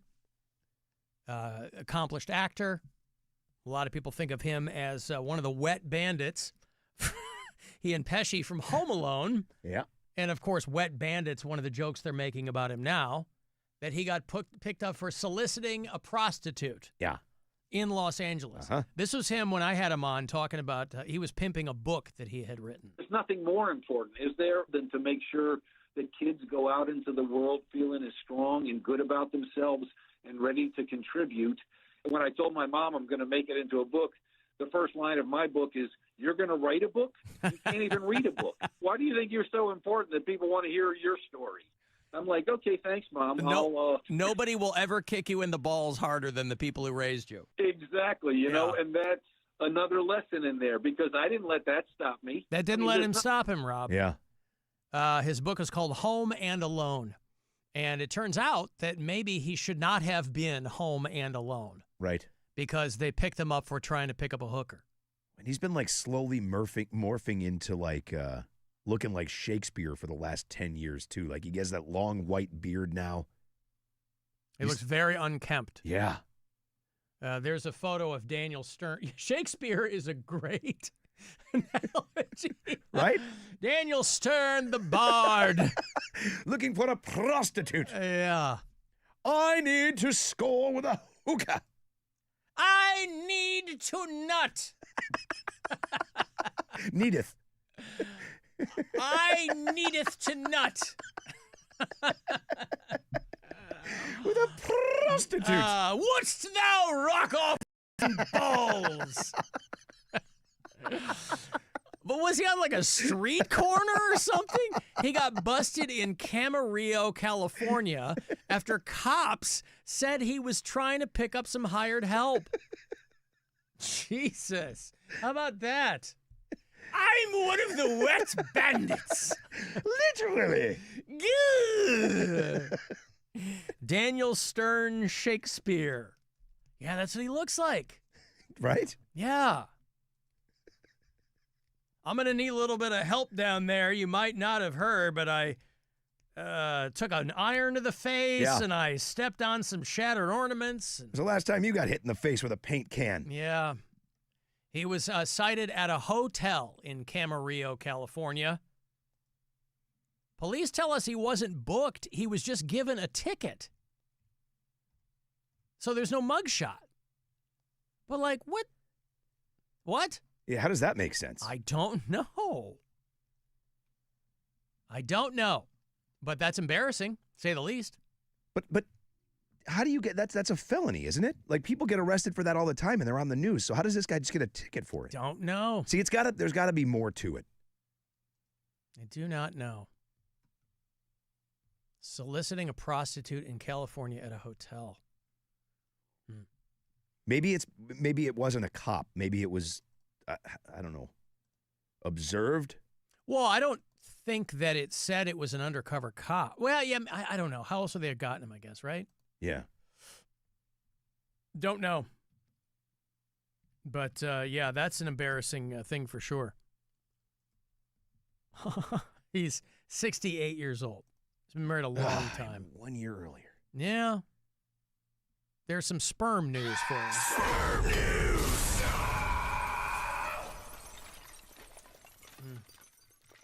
Got a break. Send me a text if you want, 35192. You can listen on the iHeartRadio app. You can watch the show on our YouTube channel, and we'll be back. The Alan Cox Show On 100.7 WMMS. The odds of a good 2026.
Show. Because he's my best friend, he's my pal, he's my homeboy, my rotten soldier, he's my sweet cheese, my good time boy. 216-578-1007 or 1-800-348-1007. I knew our listeners who had had issues with hookers would fill in the gaps, if you'll pardon the pun.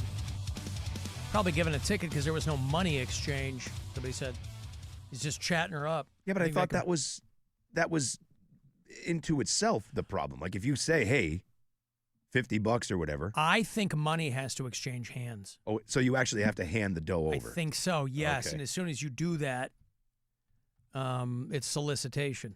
Because Okay. before that, you're just chatting. Can you Venmo a hooker? I have to imagine you can, right?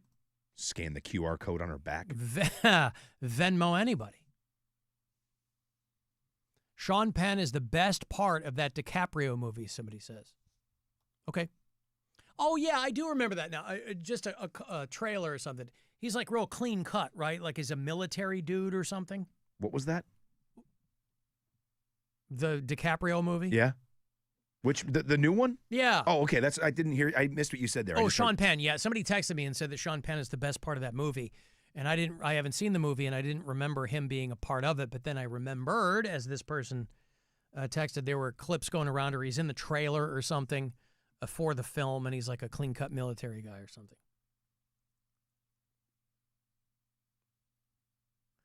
Alan, if you had given Daniel Stern your recipe for Big Hawk, maybe he wouldn't have solicited that prostitute. I get what you're doing, but it's disrespectful to the culinary tendencies of my family as a young man. I think that reran over the break. Oh, did it? Yeah. In the Sum Of show. And I was talking about how my mom and dad, my dad's from the South, and so he would prepare that kind of food. He always had a big hawk going. It was the ham hock recipe. Big hawk. Yeah. Yes. Hey, Dick. Hey, what's up, buddy? Have you guys been watching the playoffs? Much of the playoffs? No, are the playoffs on? I mean, I watched. I watched my Chicago Bears come back from a 21-3 halftime deficit, Dick. If that's what you're talking about. Yeah, no, I thought they had lost, and then the one like San Francisco and who was it? That was a close game, but I'm trying to think. Buffalo. I was watching Buffalo, and I knew Josh Allen was going to make it through there. I'd like to see the Bills and the Steelers in the Super Bowl. That'd be kind of neat, don't you think? I don't think that can happen. I don't think They're it both can. AFC teams. Yeah, I don't think the Bills are going to play the Steelers in the Super Bowl. It'd be for the AFC Championship, you mean, the conference game. Huh. I don't know, but I'm just thinking how are they doing on the coaches for the Browns? Dick, you know the Super Bowl is never going to be Browns Ravens, right? Right. Yeah. Right, Rob? Well, for multiple reasons. Who do you think? Do you think we'll get somebody good for the Browns this year? I do, yeah. Coach? Yeah, I do. I think they're going to. That's good. Yeah, I think there's plenty of good names out there. Who do you think's leading the way? Who do you think's going to be the next coach? I'd like to see Jim Schwartz. I'd like to see him be, but I know they're going for. Are they going to go for Harbaugh? I can't believe that. I think they might.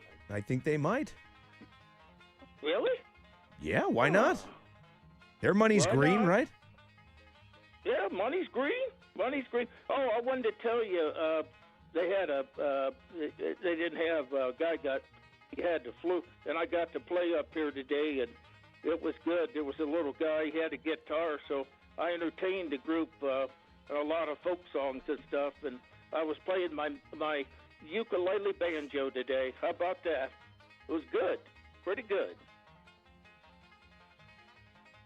So, yep. So, what do you think, guys?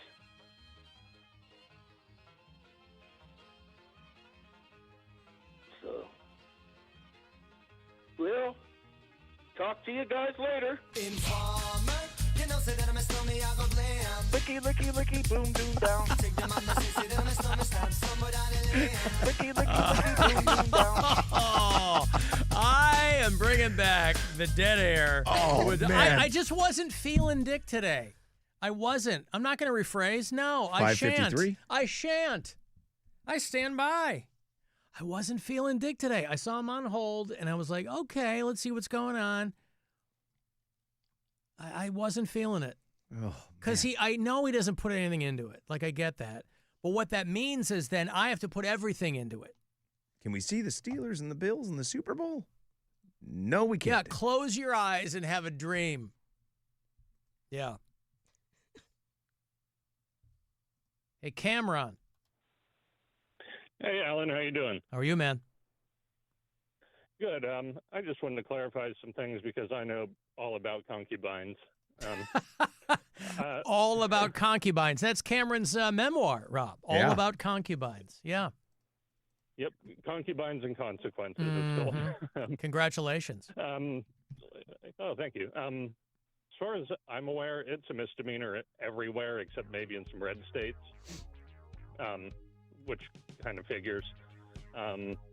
You don't have to actually exchange money. You know, I mean, you can agree to bang the prostitute, and that pretty much has set the crime in motion.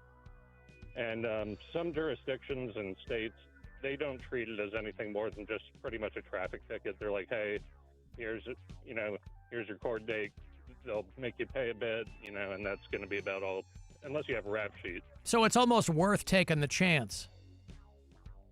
Pretty much. I still don't. I guess I just don't understand how you'd get in trouble for talking to a prostitute. They don't know. You can talk to her all you want, but once you agree to do the exchange, then there had to have been some way they knew that. Right.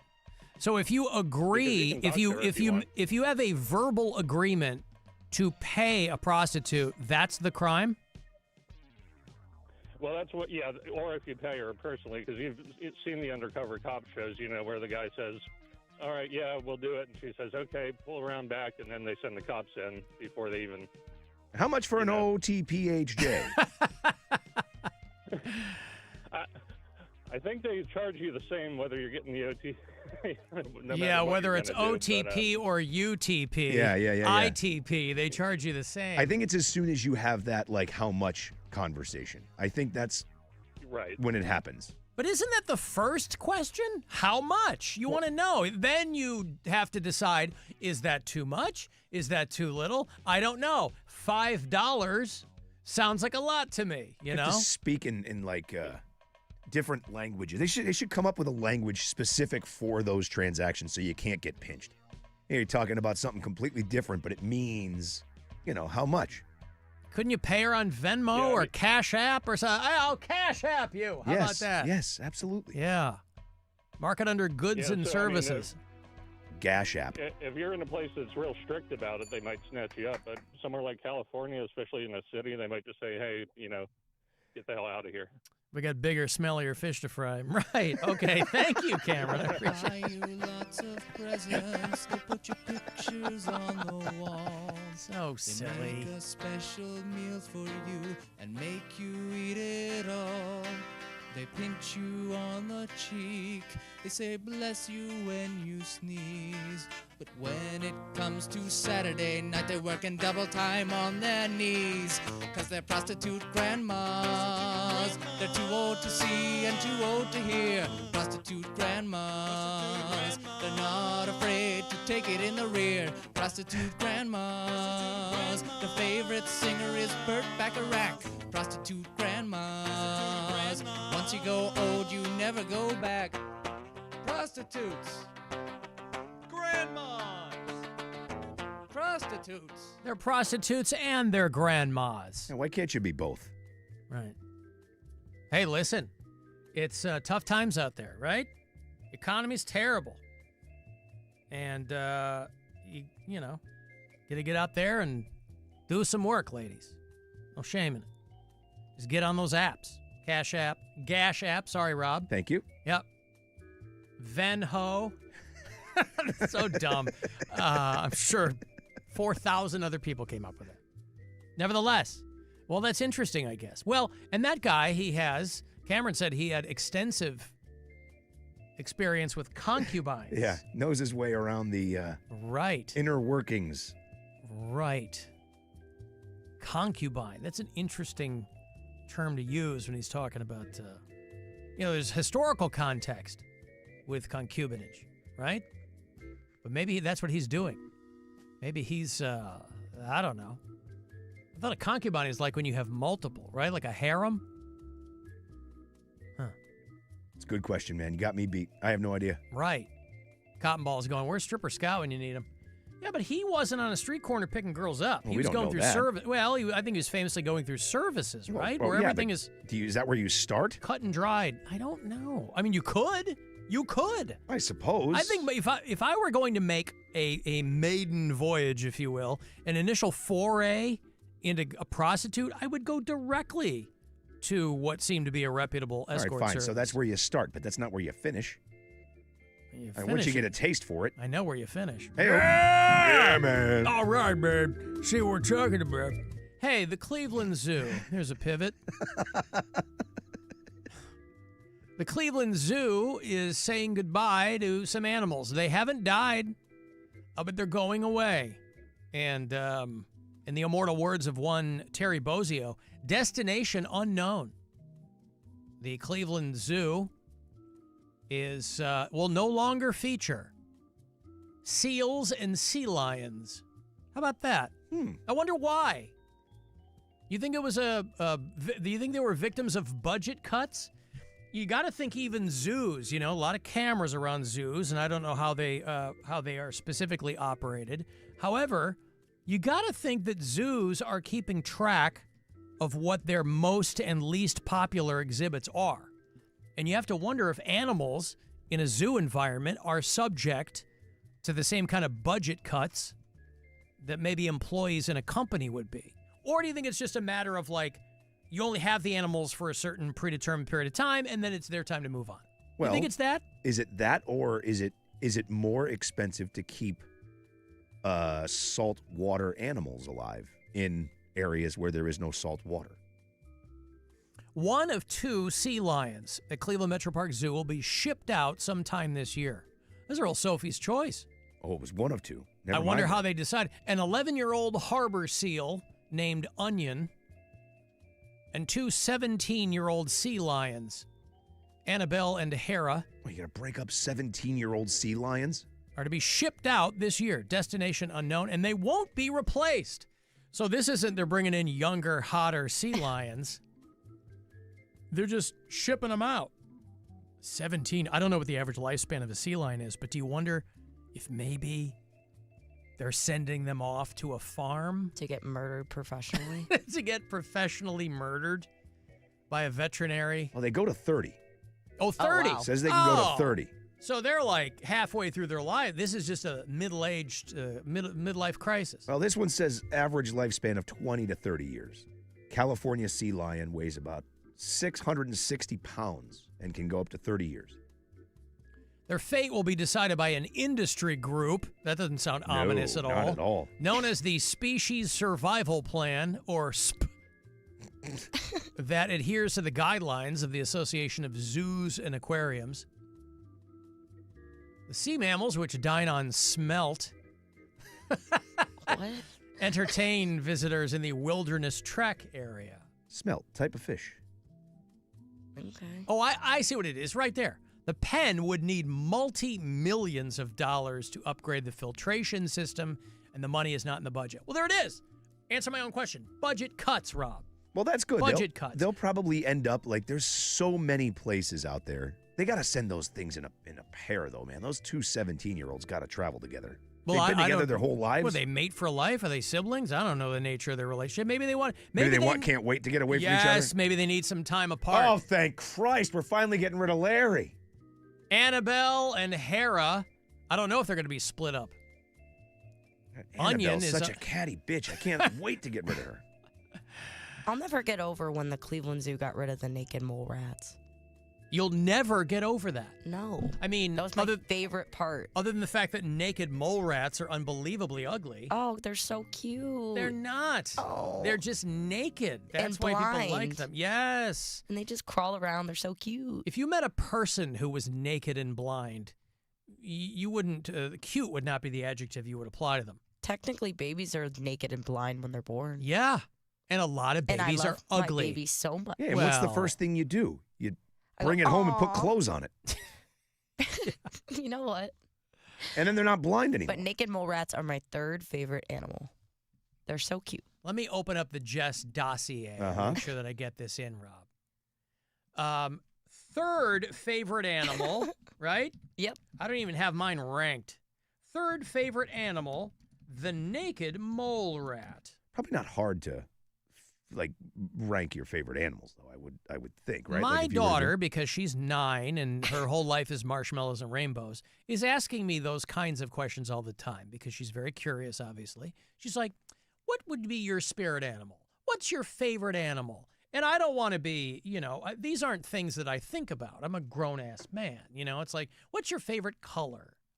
Oh, those are all easy questions to answer. Your favorite animal's a dog. That's lame. I don't know that it's my favorite Well, I'm animal. just saying me. It's the only animal I've ever had. There might be amazing animals that put a dog to shame. I love learning about lions. Lions would be in my top 5. Fascinated by lions. Elephants, dope. Top 5. Okay, so Jess, it begs the question then. What is your second favorite animal? A wiener dog. So, a dachshund. Yeah. Okay. And the number 1 spot? A moose. Now, why a moose? Oh my God, I they're so shot cute. a moose. Huh? They're so cute. A my moose dream, is one of my cute. dreams, my lifelong ambitions is to see a moose. Oh, to see a moose. Yeah, not I've own seen a them in moose. taxidermy and stuff. I like taxidermy, but yeah, in real life, one day. The world's tallest, largest, and heaviest species of deer. I know a lot of facts about moose. I got stoned one time and ended up down a rabbit hole on YouTube, and I learned a lot about moose. Ironic. She went down the rabbit hole, Rob, Of to get moose. to moose. Yeah. And what did you learn? Hit me up, because I know nothing Well, about I moose. thought I was corrected, but I thought they were I'm sorry, you thought what? They were 2 refrigerators tall. That's your unit of measurement? Yeah, that's what they said in the video. But then everyone said, no, that's not real. Well, this says 4'6" to 6'9". Well, it depends. I mean, they could be 2 That's what I'm refrigerators tall saying. if it's depending on the size of the refrigerator. Maybe they're dorm fridges. Right. Yeah, maybe they're mini fridges. Like that football player, 2 or 3 Coke cans big down there. That's right. Are they pony cans or are they full-size 12-ounce cans? So how did you land on the moose as an animal that fascinated you? I just love it. I don't know why or how. It just hit me one day. Moose. Moose. Mhm. Meese. They're just so cute. My Cute. favorite video is the really big moose walking down the side of the highway. Moose and elk are the same thing, correct? Just No. different. They're not. No. Oh. You dummy. Aren't they both deer species, though? Yeah, would you say deer is the same as a moose? But I mean species. Like of the same. Like a dog is basically a wolf. I mean, dogs, Oh. right? Well, I mean, you've got thousands and millions of years of domestication and things like that. But I mean, they're still pack animals, and these house cats at their core are the same as a tiger, or any other cat. I'd I put don't them know. at the top of the chain. I've never gone down a moose rabbit hole. Mm-mm. You have. It's been a while. I can't find the YouTube video. I swear it was real. Because everyone's like, what do you mean you watch like an hour video? It was cartoon. It was awesome. Did you watch It was Rocky and- animated. What'd you say? Did you watch Bullwinkle? Like, did you watch a couple of episodes of Bullwinkle back to back? No. It was like a fact video. Like, hey kids, we're going to show you a video about moose. Naked mole rats are still at the zoo in the elephant building. No, So they're this is- not. All right, I'm just reading what they wrote. They're lying. I've looked. Are you sure you weren't watching an hour-long Bullwinkle cartoon? That's what I said. I don't think so. Okay. Is that what you just said? Yeah. Sorry. I was reading these. Alan, a naked mole rat looks like a scrotum. Does Jess think those are cute? How do you feel about scrotum? Scroti? Scrotum? Scrota. Scrota? Sure. Well, according to this, the Cleveland Metro Park Zoo features naked mole rats to this day. Since when? I don't know. I've never been to the Cleveland Zoo yet. What led you to believe? You haven't been to the Cleveland Zoo yet? No, I haven't. What led you to believe that they removed them, Jess? Because I went in there and they weren't there. Maybe they just moved them. Maybe they were sleeping. They were sleeping. No, because they were in a wall, and there's dirt, and then there's like little holes, and then they run around through them. Like little earthworms. Well, They're according so to this, they cute. do have them. Well, I have to go. Naked mole. Jesus. So now, look, see, we started this conversation by you never getting over the fact they got rid of them, and now you just found out they have them back. They're there. So that's a full naked mole rat. That is a full run of emotion. Man. There's 2 of them. Just 2? Yeah, That's it looks like a what this scrotum says. with buck teeth. Uh-huh. And whiskers. If your sack had teeth. So cute. Seem to say I hope for Jess's sake, Rob, that the naked mole rats are still there. It says they are. In I'm gonna residence. race All to right. the Cleveland Zoo. I mean, take your time. It They'll still says be they're there. there, man. All right. All right. No good. I'll see it. I'll believe it when I see it. And now we know her top 3 animals, Rob. Moose, dachshund, naked mole rat. All Yeah. right. In order. They have removed the dachshunds, however, from the dog cage at the Cleveland Metro Park Zoo. unfortunate. Yeah. All right, we got to go. Thanks, guys, very much for hanging out. We will return tomorrow in one form or another, right around 2 o'clock. Rob, where can people hit you up in the meantime? WMMS Rob on Instagram. Jess? Instagram at WMMS Just Jess. I'm Alan Cox Show on your socials. Thank you guys very much for hanging out. The program is available in its entirety wherever you consume podcasts. If you use the iHeartRadio app, you can leave messages for us there with the red talkback button. Otherwise, voicemails, 216-986-8903. It's always there. It's the Alan Cox Show After Hours line. And if you prefer to watch the program, why wouldn't you? With our shining faces looking back. Our YouTube channel. And Cavs basketball tonight against the Utah Jazz. 6:30 is your pregame, 7 o'clock tip-off right around the corner here at the Rocket Arena.